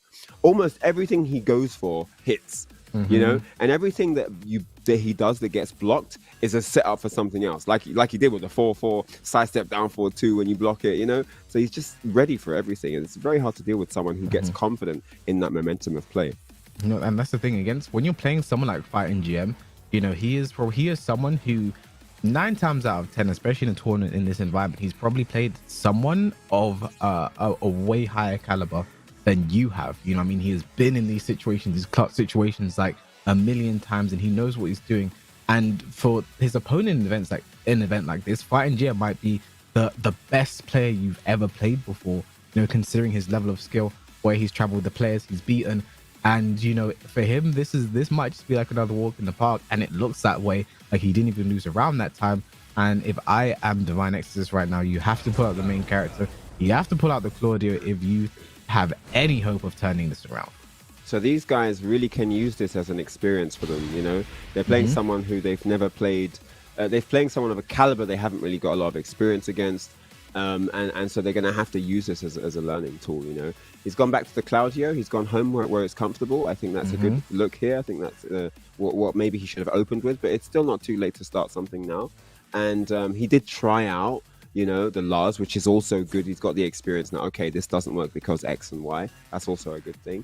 But yeah, like you're saying, these guys haven't played someone of that caliber, so this is just a great learning experience, you know. And I really think that should be the thought process going in here. Yeah, and I just realized as well, like, his name is Divine Exorcist and he plays Claudia. That one went over my head for the longest moment, and now I realized, oh yeah, Claudia's an exorcist, right? Yeah. There we go. All right. The streak's still intact, Ryan. I can't believe it. 17. That's my magic number, by the way, if anyone asks. All right, so opening up here, lows for lows. Another one. Looking for that 4-4-4. I'm doing right now. Okay. Let's try to whiff punish the back 3 there. I do like the back 4-1 whiff punish. I want to see more of that. You know, at range, just like, oh, and again. So good at that. Spends a rage immediate and finishes the last hit. I like that though, because it's one of the things that last hit is a high, can be ducked. It's a high, yeah, you could duck that. So you don't expect it to come out. To do it, yeah. I mean, I think GM is just so confident right now, right? He's just like, yeah, I can get this.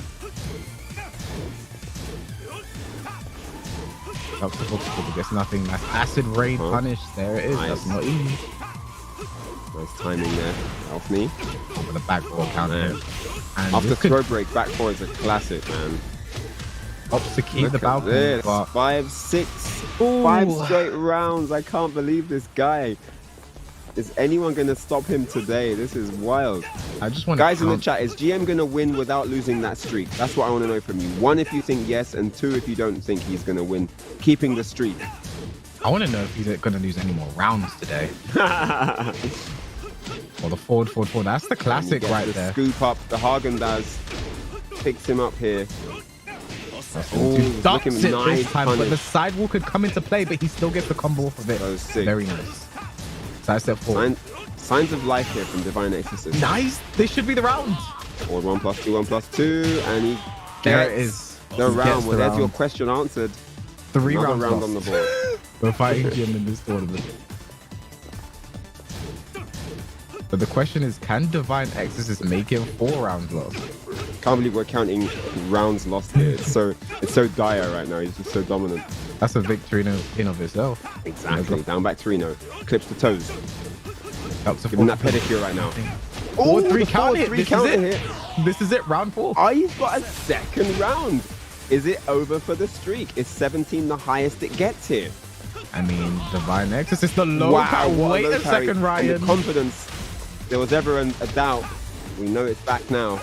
Down 3 and nice. Could have been a Could have launch. got more. Could have got more. Oh, Is and that- he gets a combo. Is that going to be his last opportunity, Kalis? That was a big one as well.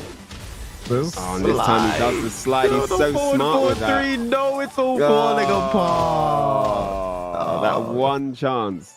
That one chance for big damage. You could have got a massive launch when that power crush whiffed, because it is a high, and he could have, especially after he'd brought it all the way back, could have got a big launcher there and had momentum to go with the Oki. But man, what a comeback from GM. So strong, even in the closing quarters of the game, not stopping, not giving up, and just going full throttle. What a game there for GM. You know what they say? Sometimes you only get one shot against the king, and you better not miss. That was his opportunity there. All he had to do was duck and launch. The balcony was in effect. Could have broken it. That would have been over, but no, he messes up the opportunity. And let's see what's that bracket. The bracket I do believe I've heard a song where they talk about where he talks about having one chance in Mum's Spaghetti or something like that. But anyway, so let's check the brackets out, and we see Damus there down. Well, of course, fighting GM needs no mention. Taking the 2-0 and slipping into the grand finals, looking really comfy there in that little bracket, all by himself for the moment. And it's going to be a question of what happens between Damus and Sonic. Because the winner of that is going to be going up against Divine Exorcist for a chance to go into the grand finals. And these are all paying positions now. Yep, top you know, four. all these guys get paid, so they're in for the money. But how much depends on where they finish here today in this top 4. And for any confusion, every single game today is going to be best out of 3, best of 2 action the whole way through, including the grand finals. So, you know, if I'm Damus right now, I feel like I'd really want to see that Damus versus Lemus Alejandro. That's match, what I was to be about to honest. say. That I was like, what, Lemus lost it. So what happened in that? And it was 2-0 as well. I Yep. really wish I could watch that set, because Lemus looked like he was playing very well. You know, so that kind of been an easy win for Damus, but 2-0 somehow he got the job done. I would love to see how that match went down. Really, Especially cool stuff. considering his game earlier against Lemus Alejandro's brother, where he just had no idea what to do. So that's going to be interesting. So but we won't know anything about that unless, you know, ask the players themselves when you get the opportunity. But our next game is going to be Sonic versus Rectified Damus, the guy who didn't have a great showing earliest in the tournament, and Sonic, you know, the one that I was expecting to have the strong lower bracket run and hasn't let me down so far. I want to continue to see that going. What do you guys think is going to happen at home? Let us know by giving your predictions in the chat, through the predictions in the Twitch chat, and let us know who you think is going to take this. For my money, I'd have to go for Sonic, you know. Yeah, I mean, considering, you know, this was the because thing I was told see about. Damus with that 2 straight against my man Lemus, I'm not sure. You know, he might have some next things. He might just be peaking right now. I don't know, man. I'm gonna go for Damus, just to be the devil's advocate for this. Okay. I mean, for me, it's just like I heard great things about Sonic going this, and 50. This is one of the But closest it's close, polls. though. It's This close. this is the closest poll we've had all day. Only Yeah. 56% going for Sonic. So I'm hoping we get a close game as well to make match this that, bring right? this poll Yeah. to life. Yeah. Nice. Wow, that's going to be good. Coming up momentarily. But guys, I do have another question for you. I know you really enjoyed the first trivia, so I'm going to give you another one. You're at a tournament. Okay? You're at a tournament. Your opponent is 5 minutes late for your pool match. But your opponent does show up. He comes. But when your opponent shows up, the referee turns to you and he says, "Do you want to take the win, or do you want to play the match?" He's right there. Your opponent's right there. He's shown up, you know?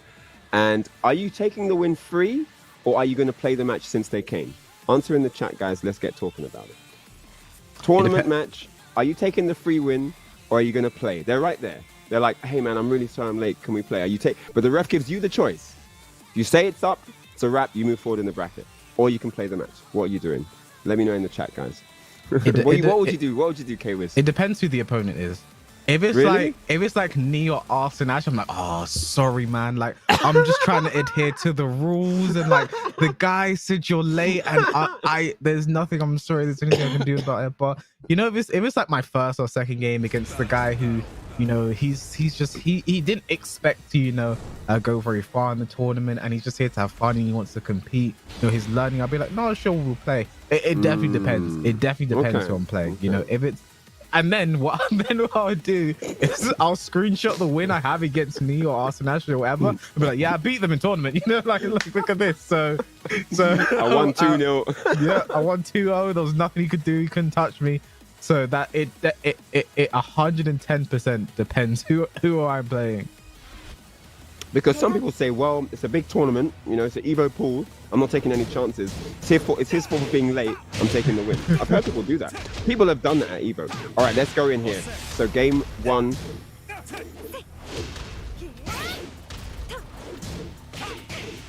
Nice block on the low there. Could have had more. With Claudio's new season 4 move, or one of his season 4 moves, while standing 1-2, when he's in Starburst, he gets access to an insane while standing 12 frame punish.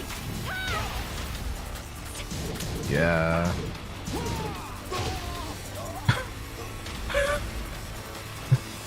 Okay, Damas consistently punishes like almost all lows with the full crouch sweep, and I feel like at some point, can we catch on to this, please?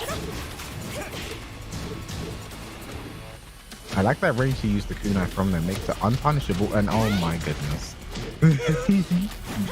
This is a consistent thing now. He just punishes lows with a full crouch sweep.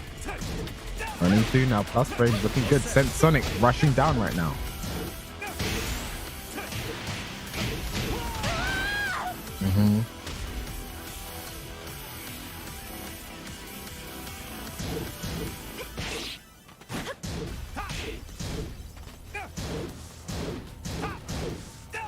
No punish there, no help me actually that time.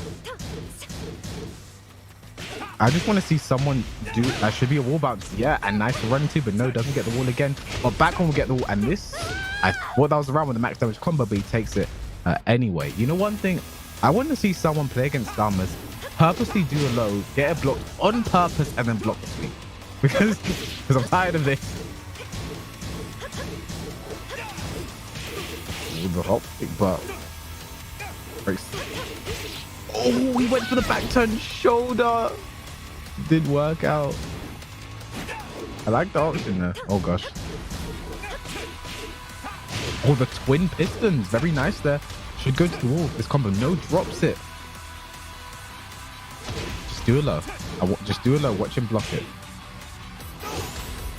Oh, side step 3. Looking bad. And he back rolls so he gets the wall slap, but drops the combo, but takes it anyway.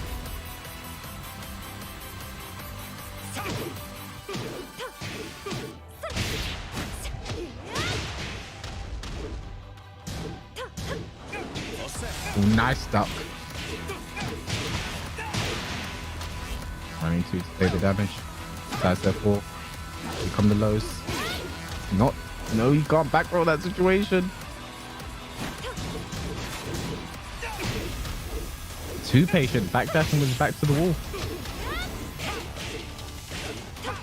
Down 2 doesn't finish the second hit. While standing 1-2, that could have been it with the wall. Down 1-2 plus frames.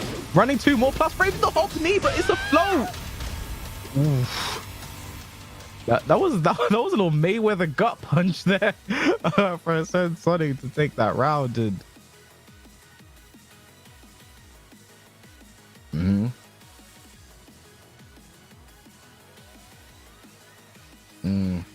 yeah, that was I think the word of the day for that one is scrappy. You know, that one was all over the place. Both players were throwing everything out. But this round, what I want to see is a low that is blocked. Yep, for sure. And then he does the full crouch sweep, and then he blocks the full crouch sweep. That's all I want to see, because I'm tired of and also the throws. Also, we haven't seen many. I mean, there was one break there, but that was literally like the only break we've seen in 2 tournaments of Kunimitsu so far. Yeah. So it's definitely an interesting one. Kunimitsu is a bit special. Like, she has back turn throw mix-ups we have to guess, but she also has the one throw, but like her leg goes up as well. It's kind of like Law's one throw where the leg goes up, and that can sort of confuse the brain if you've only like conventionally trained to break throws and you don't know the break for it. So hopefully we get to see more of that moving forward, but I just want to see you know the sweep blocks after a low. That's it. Crazy stuff. All right, so 1-0. Damas has got a little bit of work to do here if he wants to bring it back. That was close. That could have been anyone's game. I mean, still very, very even here, but so far it's looking like the stream chat was correct in their prediction. But it was close. Like we said, it was close, and he won, right? That's what they predicted. Yeah. Yeah. All right. So game 2 getting locked in here. Is this still going to be Kunimitsu? I wonder. I can't. Yeah, Kunimitsu won the Forgotten Realm now. Forgotten Realm. Okay. I mean, it definitely wasn't the character why he lost. You know, there's no reason to switch from that perspective. But I thought maybe he had a different tactic he wanted to go with. So, all right. So, yeah, Forgotten Realm. And whoever wins this, going into the lower bracket final. Wow. Yeah, the lower bracket final, and the winner of that goes into the matchup against Mr. Streak himself. He's only lost 4 rounds the entire tournament. Yeah, so the winner here goes on to play Divine Exorcist. And I'm not surprised to see Damas here sticking with the Kinmitsu, just an outfit change. Like I said, change the outfit, change the mindset. Indeed. He does have a jack in the back pocket, but I feel like the character wasn't really the reason he lost there. But the down 2-2 into the floor break, that's a nice optimal combo there as well. Yep. Pushing to the back one, trying to get the resplat. Oh, he went for the while standing under the high. Yeah, it wasn't fast enough there. It's picked up. Oh, the empty nice. jump into wild standing 3, and this should be the round. Down we go. No, not a good combo, but the low at the end. He'll take that for sure. Round 2. It's always weird when I don't hear the announcer. Yeah. 1+2 throws. Does this break the floor? Right. No, it doesn't. No, it doesn't.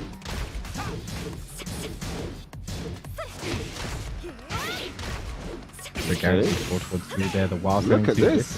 Great offense. He's just switched it all up since game 1. Wow, 2 straight rounds, and Sonic looking a little bit lost now. Forward. Big whip, but no punish from Sonic right now. A little bit hesitant now. Side step 3 is getting so much mileage right now. Yeah, for real, man. Side step 4. Looking for the 4-3. Trying to catch him stepping or something. Gets the float, but too high to do anything with it.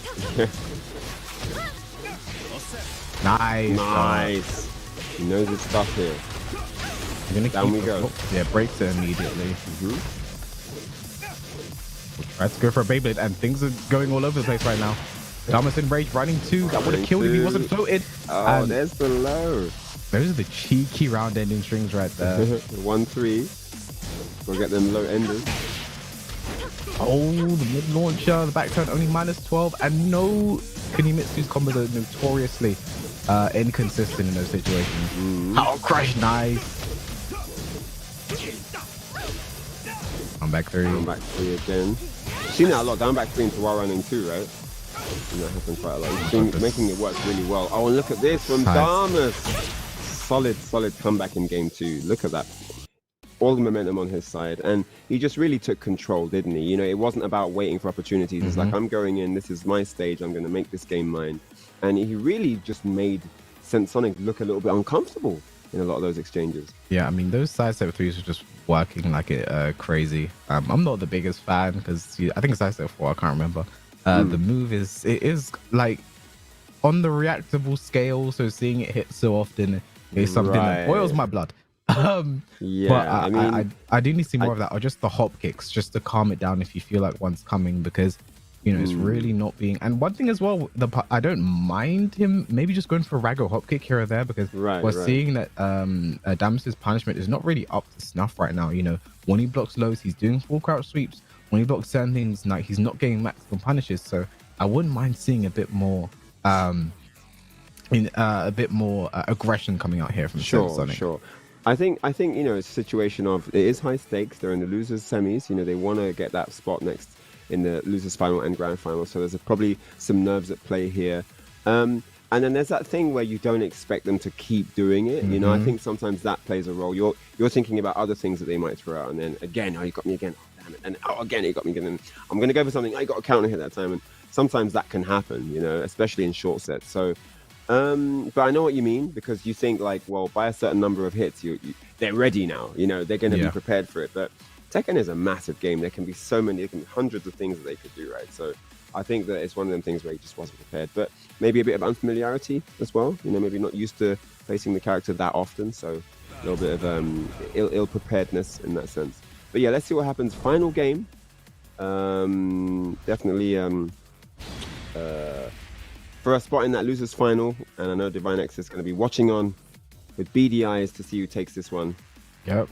Also, like a bigger share of that prize pool as well. The more games you win from this point, everything this is where you're in the money right now. The more you win, the more money is up for grabs, the more you get to take home with. But for some people, it's all about that pride of winning anyway. So I do want to see Just wanna be the Sonic take champion. this. This was the name I was tipped about that you need to watch in tournaments like these. So let's see if he can live up to his. Never mind, he just gets off me. Here we go. Oh, set to counter hit as well. This is a great start here for Damas. Man, looking really strong. The twin pistons from out of pistons. nowhere. Goes starburst with the combo. Running to big whiff though. Okay, 1, 2, 2. Oh, go for the throw. Set Oh, to get caught some him. flow. I don't think this is dead, but goes for a reset. No duck. Oh man. Oh, the rage drive. Very nice. This should go to the wall. No, just shy. We can still win this round with a few hits. Plus frames. The block. Oh my gosh, so close.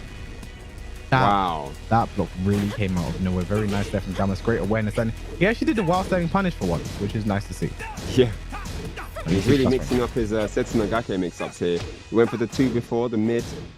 He's going for the 4 now. Again, another mid, and he's also using the slide sometimes. So yeah.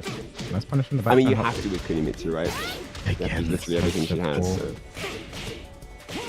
Nice punch from the back 10 getting down to 2. And again, the sweep. Again, the unblockable. Damn.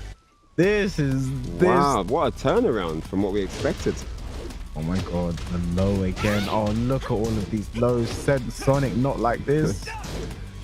Right into the plus frames. Doesn't mean anything if you can't get this round. Nope.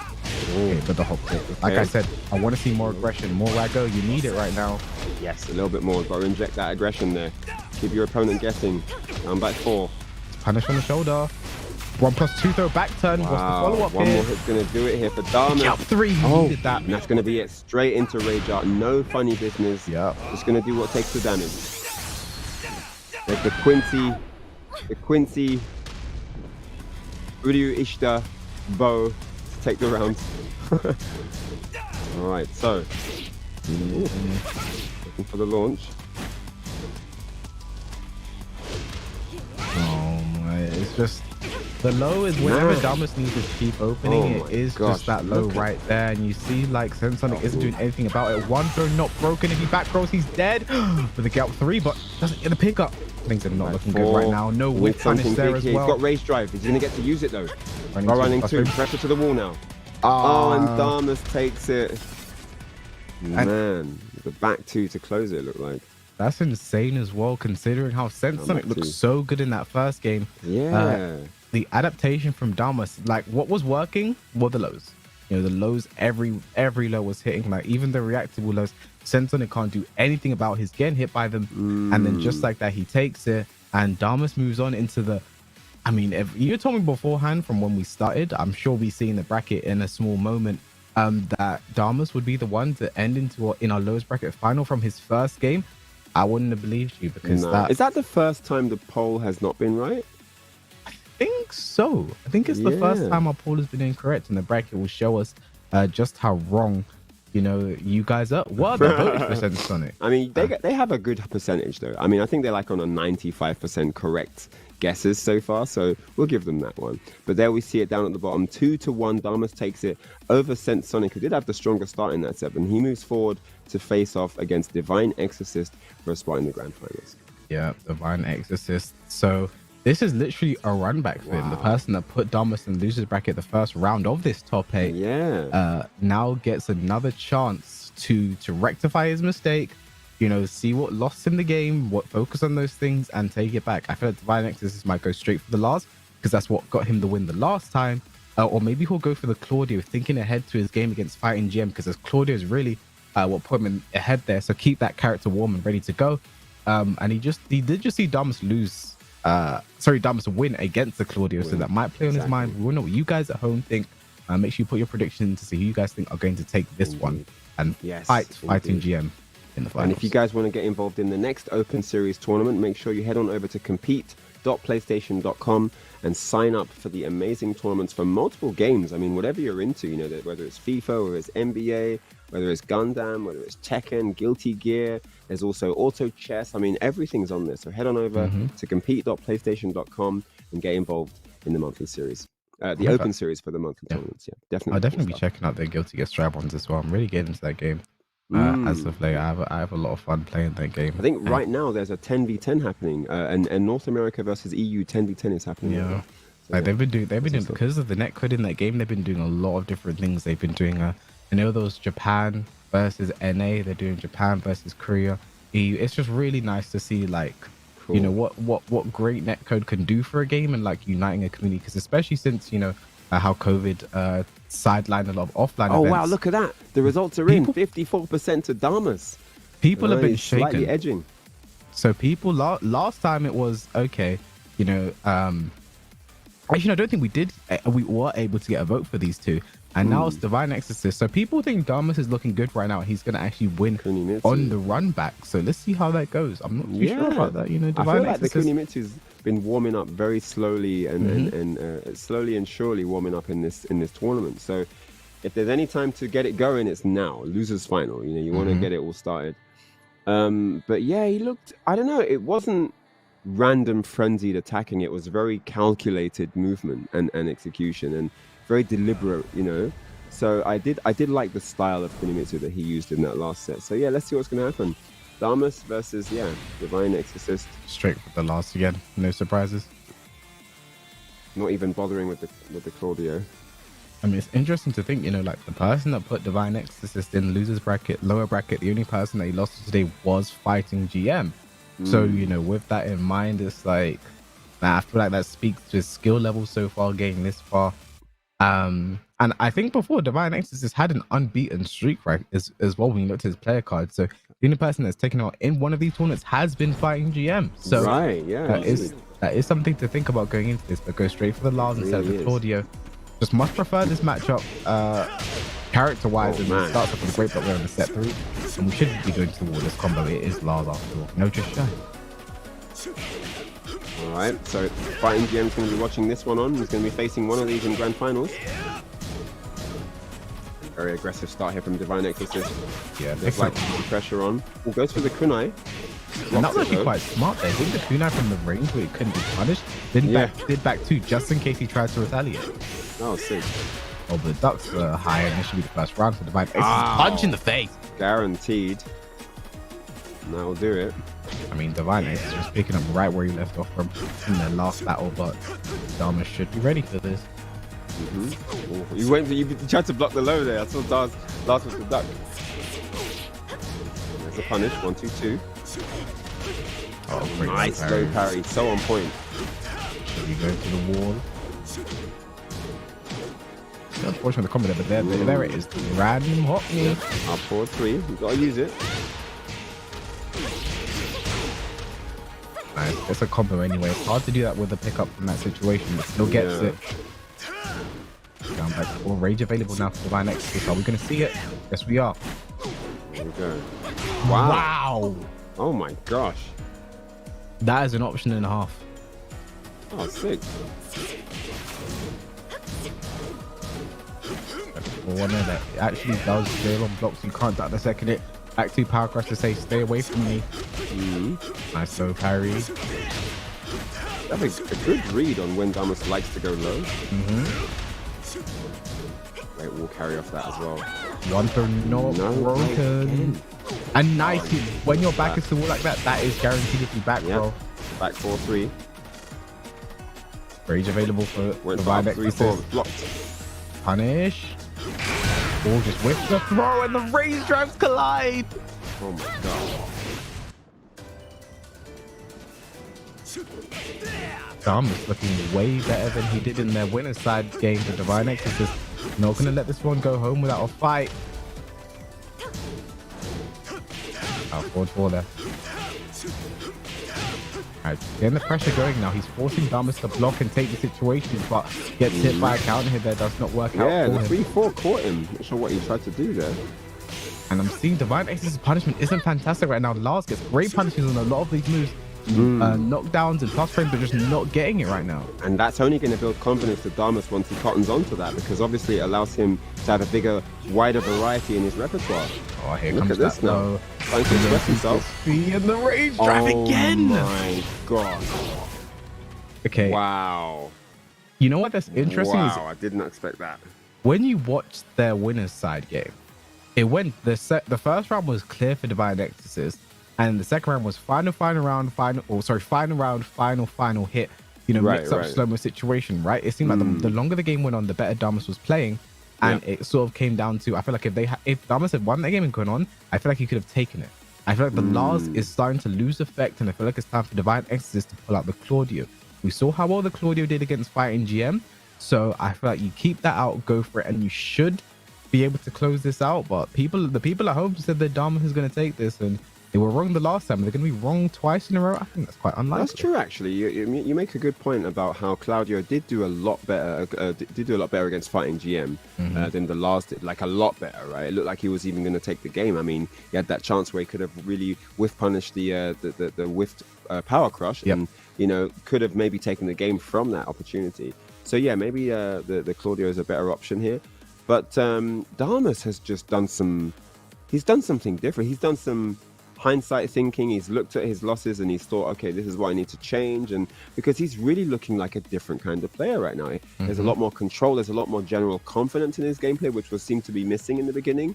And he's able to create opportunities in windows where he wasn't doing that earlier on. So I'm not sure if he just wasn't warmed up yet. Maybe that can happen. You get into the tournament first match of the day, cold hands and all that, and then it takes a while. I mean, this is why it's always interesting to see what happens when you have a double elimination bracket, because there are players that can really, I mean, this guy may be going into the grand finals. Someone who lost the very, very first match is looking like he might be in with a chance to take the whole tournament. So, yeah, very interesting to see how this is all unfolded. Yeah, and it's also what makes this game so much special as well, so much more special as well, as you're playing in the lower bracket final against the person that put you into that lower bracket. You've taken out every other challenge to get to this point, and now you get your chance to have revenge and then go against Fighting GM in the grand finals. So this is really Damas's chance to sort of grab this game by the horns and finish him off. But I'm very much expecting a Claudio pick here from X to try and finish this one off, because the Lars just didn't seem to cut it. Didn't cut it against Fighting GM and started to look a little bit shaky even in their winner side game earlier on. So if there's any time to switch, I would say it's now. Damas has been preparing for this. He lost in that first game in top 8, and he was like, I'm going to get my run back. He's been going through every single player in top 8. This is like game of death. Man's going upstairs. Man's going through all the floors to make sure he gets that run back. And it's really, really cool to see him make it here and go into the lead now 1-0, putting Sonic on the back foot and making him have to think about what needs to happen here. Yeah, I mean, he just took out Sonic, the Claudio player I was told to watch before this event. So, that's definitely a good vote of confidence going up against another strong Claudio player we've seen today.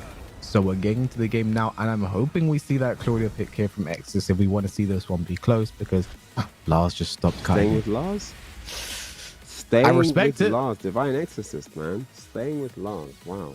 I definitely respect it. I don't know if it's the right move, though, but I definitely respect it. I don't know. I kind of agreed with you about I felt Claudio. I know Sonic wasn't able to get the job done, but I think there was enough data there to understand what needs to be done. And like you said, he did do much better with Claudio versus Fighting GM, and that says something too. So we are going into it. This is the second game, potentially the final game, if Damas continues this strong presence. I mean, I feel like once Damas has finally let loose, with the side set fours coming out, the big lows, the full crash down forward 3, so it's become really hard for anyone to get back in the game. We saw it against Sonic. We're seeing it here against the Divine Exorcist, someone who was favored to do very well, the top 2 placer. It's just displaying a lot of variety with the character as well, which is hard to get around if you're not as familiar as you could be. So, for the side set 4. No break on the 1+2. 1-2. Yep. Her little twin pistons. No launch in the lightning streak, but the 1+2 is not broken. 1+2 break, yeah. Not the worst thing in the world. Oh, they're back to no. Again, huge punish. That could have been wolf, that could have been dead, but nice block and punish. And the weird side switch doesn't mess up Divine Exorcist there. He still takes the round. No launch again on the lightning. Great low power. He's been getting a lot of those. Yeah, this is looking really good right now.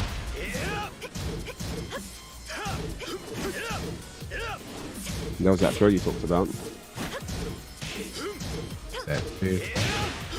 I mean, Divine Exorcist has just completely switched up his playstyle right now. Yeah, he switched it up. This is looking really, really going for the up 3-4. Doesn't get it though. No punish again. That's really costing Divine Exorcist not getting these punishes again. Doing all right though, considering. Down for one takes 2 it straight though. rounds, looking strong. I mean, instead of switching character, Divine Exorcist just decided to switch and play way more aggressive Tactics. Yep. Do not let Damas get started. That is the name of the game right now. Yep. Doing really well at that too. You see, like, he's taking very little seconds of, like, he'll do a move, maybe go minus backdash and head right back in. He's not giving Damas a chance to start. Damas lines him up for the wall here. He's going to try and get an opportunity here. Let's counter it though, and there's a float. Divine X is looking really good for the second game. What a turnaround after that first one. He made the back one, gets a float. Is this the round? Yes, it is. Wow. Body bag round that was. Now, 1-1. Divine Exorcist is looking so strong now. I actually have a lot of respect for Divine Exorcist there. Having the faith in the last to just completely switch things around. It wasn't about the character, it was just the way he was playing. He realized that and he was able to take a no-round round after what was almost a convincing win there for Damas. He switches that around and we go into a final game here where now the onus is on Damas to make something happen because that was a convincing win and he will have momentum going into the final game. It really was a one-sided affair. I mean, he just looked like we were like, no man, he should pick Claudio. This isn't a good idea. But he proved us wrong and went in with Lars, and he'd clearly done some revision, in the break there as the second game was loading. He had turned everything around. He was way more efficient up close, and he wasn't falling prey to the counter hits that Damas was using in the first game. And now I don't know what's going to happen. Maybe the stream chat were right. That 56% is accurate. But it looks really, really difficult now for Damas. It's very much like he, beforehand, every time he's played against Damas, he's picked Lars straight away. He clearly has a plan for the character, and I feel like he's sticking by that, and we saw that it finally worked. Maybe didn't get a chance to execute in the game before that, but definitely executed this time, and we're going to final game with Damas on the back foot, and is going to have to make something happen if he wants to take it. But you have to think, right, for either player right now, they're just fighting for second place right now because Fighting GM has been absolutely insane leading up to this, only losing a total of 4 rounds. He's got a streak. Yep. He's got like a ranked, he's acting like this is a ranked match tournament. He's got like a ranked streak in tournament, and he's still building on that as well. I think he's on an 18 win streak now. So yeah, it's going to be cool if he doesn't lose it throughout the whole thing. Absolutely insane. Yeah, I mean, that's a big statement to walk away with. And if you are someone who thinks you can one day challenge a Fighting GM streak, make sure you sign up at compete.playstation.com, get involved and take part in tournaments like this. But are we going to see a character switch? I was thinking about it. We do. Jack 7. Wow. I was thinking about it. I was saying he does have the pocket Jack that he could go to, and he's finally pulled it out here. And it's last chance saloon. And it looks like Jack was probably the main before Kunimitsu. You see more wins, is a higher rank, so this might be exactly what he needs to brought the big boy out to play. Let's see what he can deliver here in game 3. All right, down back 1, the classic. And honestly, I feel like Jack is in a much better place this season. With off damage on his lows like down back 1 with his forward 1 Jack from tracking getting increased back to almost season 1 levels. Forward 2 increased damage. I feel like this character's in a good spot right now. Yeah, it really is. Very, very strong character. Nice block on the low. Oh, and again. It's classic low parry. Divine X is always on point with those. It's all ducks to throw, and there's the lightning shrew. This is going to be the round for Divine Exorcist. Great punish on the whiff throw there with the up forward 3. Divine Exorcist looking good. Round 2. No punish there.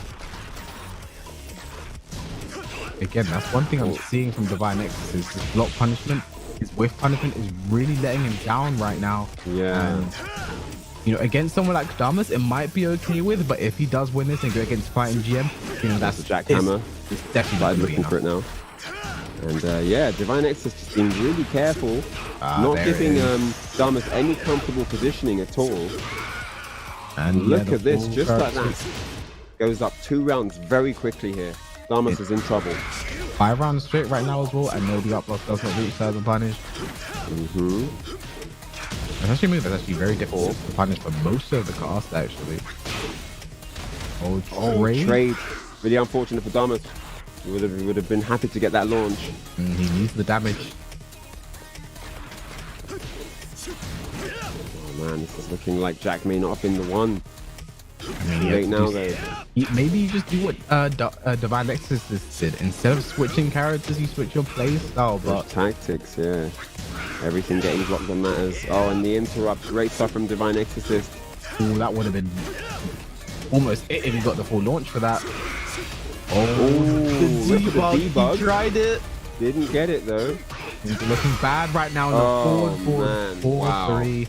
And there it is. Divine Exorcist takes that 6th round streak. That first round did not matter, and Divine Exorcist will get his run back on fighting GM. But I do have to say, like, a huge congratulations to Damas, defying all the odds, losing first game, making it this far to low bracket final. Very, very good showing. Big shout outs to Damas. 3rd place. No one saw it coming. I mean, he looked really good for grand finals seating in that first game. But yeah, big shout outs to him. He goes home with 3rd place here. Does get that nice payout as well. So yeah, his work is done here. Big shout outs to, and actually big shout outs to all the top 8. Of course, we're now down to the grand finals, but a massive shout outs to everyone that entered in the tournament today, and for those top 8 guys who qualified. Really good showing all round. Yeah, definitely good. To see all these players coming out, names I've never seen before. Damas is someone who's definitely going to be on my radar now, you know, after such a strong performance like this. And I think that's the one thing that's been, you know, the upside of the COVID the time of fighting games, as we take a look at through the brackets, is, I mean, you're seeing a lot of names that you wouldn't have seen otherwise, because, you know, you get to, you know, it's all online. You don't have to go anywhere. Right. You know, all you need is an internet connection and a PlayStation, and, you know, you get to come out and compete in these tournaments. And some players have made a name through mostly online tournaments. You know, you have someone like, we have Pika over in Europe, who's someone who's competed mainly in online tournaments and completely made a name for himself and become one of the scariest players to deal with in Europe, mainly off online tournaments. He has competed offline as well, but, you know, that online has really been where he's made his name for himself. And you too can be someone who might make their name online if you do sign up and get involved at compete.playstation.com. But here it is, Ryan. Grand finals time. We've been waiting long enough. Is the streak going to be broken? Fighting GM has not lost a single game. In any one game, the most he's ever lost is 2 rounds. No one's even able to get that 3rd round, but is that going to change here in the grand finals against Divine Exorcist? Who knows? What character are we going to see? Are we going to see the Lars, who's been quite effective in these latter stages, or are we going to see the Claudio? Because that could happen too. Nonetheless, it does look like Fighting GM is really prepared for this. He hasn't looked like anyone has been a serious threat. All his mix-ups are working tremendously well. But what do you guys think watching this at home? Let us know. What do you think? Vote on who you think will win this grand finals. Obviously, Fighting GM probably the favorite here, but what do you think the percentages are? Does anyone believe Divine Exorcist has a fighting chance here against Fighting GM? See, I would see what the pulse is. What do you reckon? Normally, I'd say it'd be like something like 90% in GM's favor, but when it gets to the results, people are like 56 and 70s. So it feels like people aren't confident.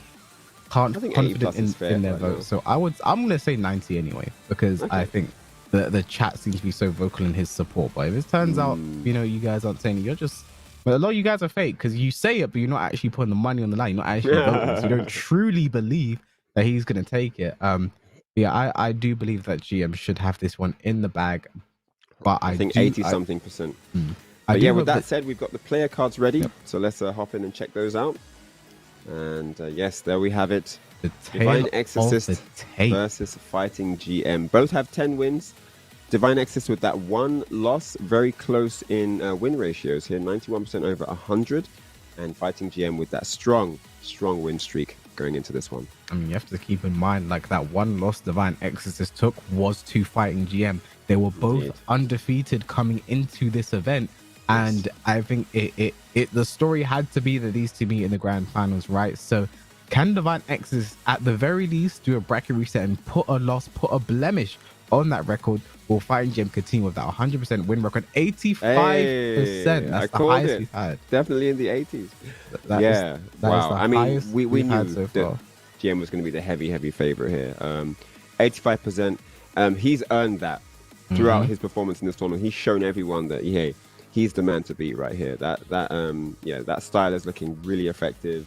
He just doesn't ever look uncomfortable or unaware of a scenario, and yeah, definitely the one to beat here in this tournament. And just in case anyone is confused, it's still best of 3, still first of 2 actions. So if Divine Exorcist does want to reset the bracket and put Fighting GM on the back foot, he does have to win 1 first of 2 Then the bracket is reset, and then another one. But Fighting GM has all the time in the world to play with. Right now, has a full set to play with, and then maybe another one if he decides to lose it. But to me, he's looking primed, ready to go. He's not playing around. He's playing his strongest right now. He's doing all of the mix-ups, everything the right way. Not playing. We saw that earlier today in EU, didn't we, Ryan? We saw people playing with their food and ended up losing their game, paying the big, heavy price for it. In the lower third on the screen, you see the results. For those of you that may have missed the bracket earlier, you can check out some of the things that happened here in this North American finals for the month. And it is going to be, and all of the GM Fizzle ones will be 2-0, 2-0, 2-0. But grand finals coming up momentarily. Fighting GM versus Divine Exorcist. I think we're going to see the Claudio. I feel like we're going to see the Claudio. I feel like Claudio is the pick that he simply has to go for here, considering that was the last did not work at all in the one game that he tried. And the Claudio, he came close. All he had to do was launch the Dark Power Crush. Man, didn't do it. I think he's going to get a game. I'm going to put it on the line. I think he'll get. I don't know if he'll win, but I think he's going to get a game. Probably the first game. I think first game Claudio. Let's see what happens. Let's see if I might be wrong here.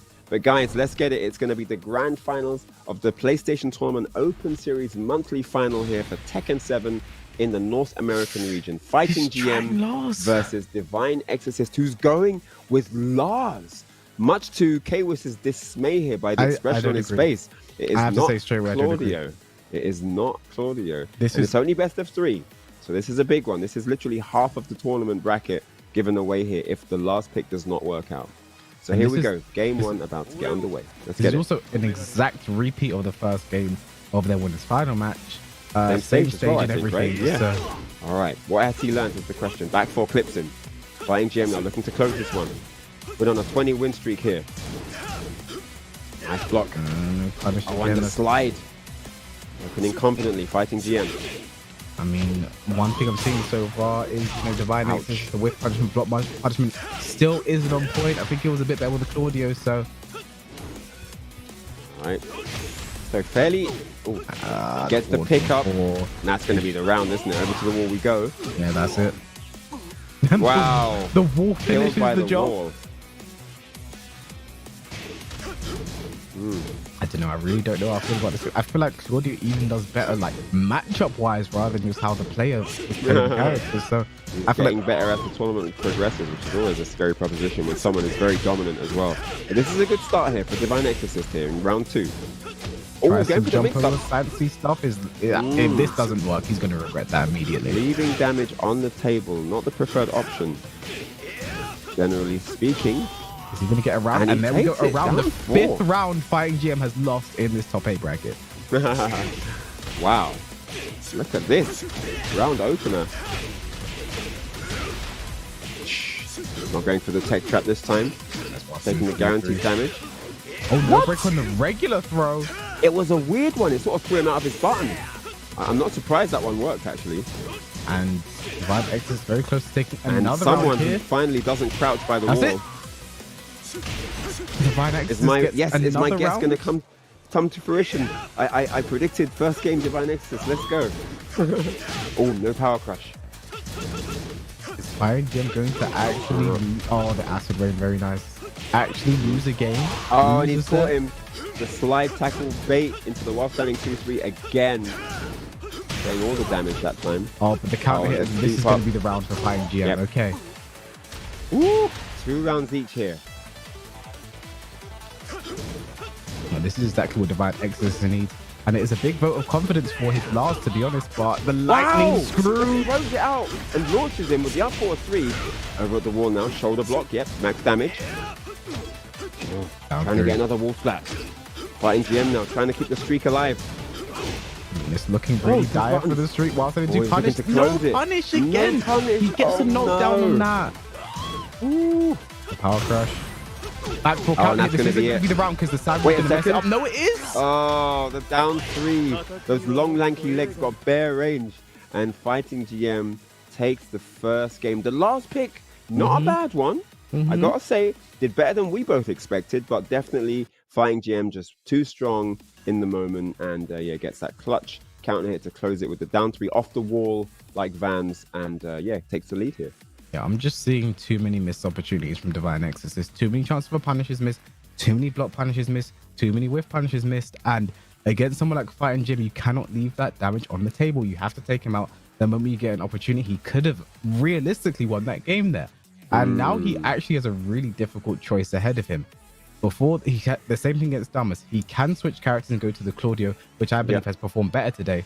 Or against Damas, he stuck to the Lars, he switched the way he played, and he managed to take it. But I don't know, the Claudio technically won a game if he had got the whip, the duck punish correctly, but he didn't. And I don't know, like that's been the day for Divine X, to just miss punishes all over the gaff. I agree with you. I mean, I do feel like the Claudio would have been the better pick. Lars didn't do badly, though, so I don't want to fault him too heavily on that. But it was just certain exchanges where he wasn't able to... I mean, the situation at the wall where he had, you know, the read on the wall standing 2-3, but there was no opportunity for him to punish. I mean, you've got to get those. When you've got big reads like that, you've just got to get the max damage, you know? I did agree with him going for the max wall damage, not going for the tech catch anymore. Yeah. But yeah, it's really difficult. And also nerves are a thing here. I can see that there's a little bit of hesitation, you know, there's a little bit of reluctance to commit in certain situations. And Fighting Jim is just full throttle. He's just going all in. So here we go, game 2, potentially the last game of the tournament and a streak reserve if Fighting Jim can seal the deal here in game 2. But it's Lars again. There is no character switch. It is Divine Exorcist with the second last pick. The first game was close. Let's see what happens here on Island Paradise Grand Finals, game 2. I respect the decision. I don't know if it's the right decision, but I respect his ability to choose to make this decision. But it's not one that I would make, and I hope Divine Exorcist is able to prove me wrong, because I've really enjoyed his time in this tournament. Trying to start off aggressive here, trying not to let Fighting Gem assert himself too much while avoiding counter hits at the same time. Not an easy proposition by any stretch. But here we go. Again, minus 13 can have big punishes, just missing out on them. Great low parry. I think with a balcony break, he might be able to kill. No, I think he still lives. Yeah. And again, the music changed already. And the low. And I have to say that Divine Exorcist has some of the best low parrying reads that we've seen in this entire tournament. I mean, against everyone, you know, not just against Fighting GM now, but literally in all his matches, he's so on point with those. The downfall going out of nowhere. They should go to the wall as well. Keeping it unpredictable. I like it. But gets the wall bounce as well. He misses the combo. And he hits really piling on the pressure here. Making Fighting GM fight for every hit now. Now for 1, 2 now. Marcel 2 gets nothing. Marcel 1 and Divine Exorcist gets another round here. Right, so maybe there's a bit more fight in Divine Exorcist after all. This might not be over yet. Marcel 3-3. Down 3 into Marcel 3-3 again. And the Fighting Jim is just playing with him at this point. Like, he just played a complete game. The tiny mix-up. He takes this round just Is he just trolling the whole time? That is the question here. Is he just lulling him into a false sense of security, and now he's going to just do away with him once and for all? I mean, I don't know if he'll regret that. Well, he's got a lot of games to play with, let's be fair. That's true, and Divine Exorcist is looking really good in the second game. Down 4-1. This is going to be huge damage. I'm going to put Fighting GM in rage if he gets the wall, but he doesn't again. Oh, mess up a slide. Oh, that could have been it. And there it is. Finally, the first game of the tournament. Fighting GM falls here to Divine Exorcist, and it's now 1-1. He actually can bleed. It's insane. I wasn't sure he was human for a second. I wasn't sure he could lose for a second, because the way he'd been taking care of everyone was kind of insane. But there it is. Fighting GM actually loses a game, and we're going to a third game here. And it is a final game before the reset. We either have a tournament winner or one more set to go, and Fighting GM. I like the last pick so far. I think it's good. Even that first game, it was mad close. Even though he lost, it was still like 2-2 and then final round, didn't it? And then this time, he added a little bit more. He sprinkled in a bit more Cajun spice on his offense. And look at that. It was sick. So I'm not sure we've seen the last of Divine Exorcist in this set. I feel like we need to just stop doubting his Lars at this point, because every time we say switch to Claudio, he doesn't, and then he wins the game. So I think this one's all up in the air. And it's interesting as well, because this was the most confident the chat have been in a win, and one of the closest games Fighting GM has had so far. But I do feel like, you know, it's just one game. The first one you lose. You know, no one's infallible. It's also final hurdle syndrome where like you're at the end, right? You know, the checkered flag is within reach, and it's just that last stretch that's so difficult. And I think Fighting GM might be feeling the effects of that. You know, he's essentially won everything, and he just needs to win this. And he won the first game, and he just needs that one more game. You know, and that is kind of slightly out of his reach right now. But let's see, can Divine Exorcist get the big reset? Because that would be big. We'd go back to 0-0. Or is it all over right now and Fighting GM's going to take it? What do you guys think in the chat? One, if you think Fighting GM's going to wrap it up right now and pack it up. And two, if you think Divine Exorcist has got a reset in store for us. Let me know in the comments, guys. I mean, Fighting GM has elected to switch characters here, going from the Violet to the Leaf. So I feel like that means he's serious now. He's all business. Serious business now. Wants to end this now. All right. He wants to win right here, right now. Good old Far Cry Ram stage. But enough playtime with you. Playtime has ended. Oh no, down for 2-1 out of nowhere. Uh-oh. Not gonna get Divine Exorcist is building confidence here. Look at this, K-Wiz. Oh no, look at this right now. Has the life. He finishes the string acid rain. Punish could have had more, but just wants to flex. Punish that. Nice. Cool launch there. Put it all on the line there. Yeah, he was going for the Hail Mary. The slide, and doesn't get a punish. That is that is the epitome of everything I've been talking about, Ryan. A slide, he goes for wild standing 2 instead of a wild standing 4 float and ends up losing the round because of it. He could have had that round, Ryan. Oh man. And look at this. And now Fighting GM's all over him. Look at this, slides and everything. A second one. Are we going to go for a third? Oh, again, no punish. He's going for the low. That's not a guaranteed punish. Yep. Oh, but down for 2-1. He's not out of this yet. Range available as well. Goes for it. Spends it. The shoulder, yes. Look at the damage there, Ryan. This could be round. He blocks the low. The infinite kicks. Oh, no. Tournament point, Fighting GM. Looking to close it out here. Divine Exorcist, is he going to pull through and stay alive? Oh, dude. Back close here. Oh, looking for the big damage. Doesn't get the 4-4-3 follow-up. Oh, guess the count here. This is looking like it's all GM right now. I'm calling it now. It's over now, Brian. Divine Exorcist in big trouble here. Down back Call 4. It. Get trying the to get back into the round. It's nice all positioning over. change. He's got Fighting GM against the wall. I'm heading to the morgue now. The wall flat. Oh, so close. Drive, and he takes it. He steals it. It is not over till it's over. Okay, with Divine Exorcist has got a round on the board. I'm still calling it. Time of death.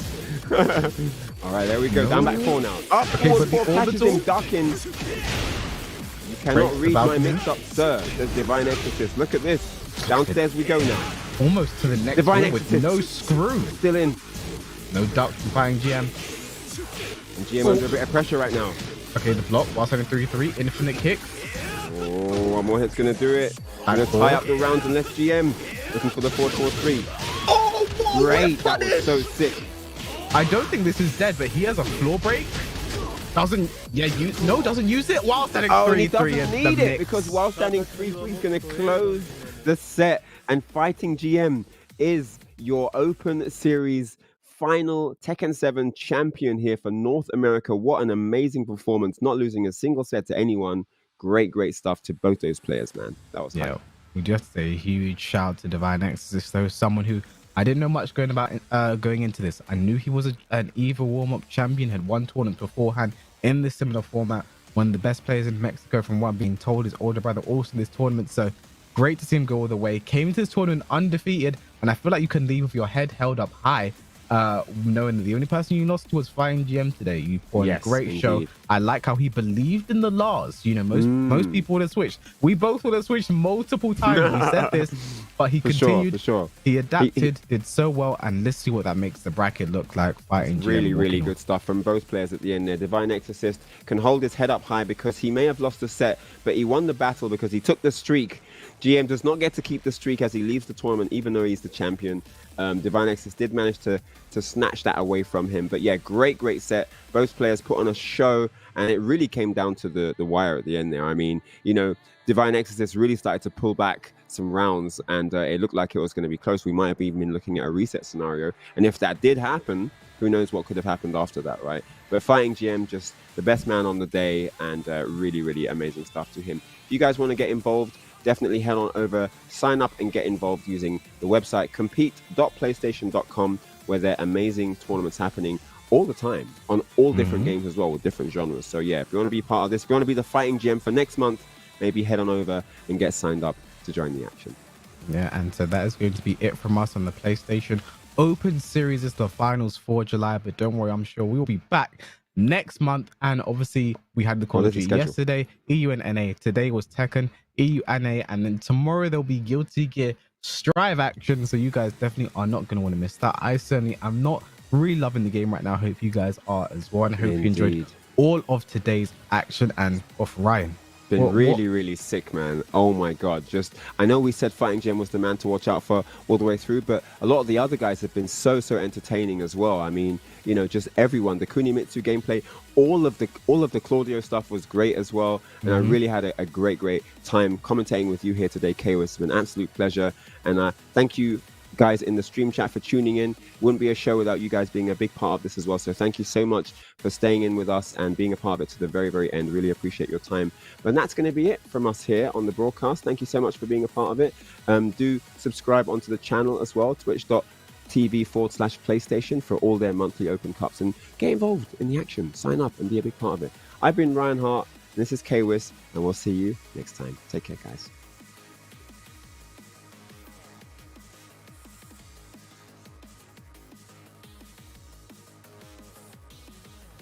I can hold this forever.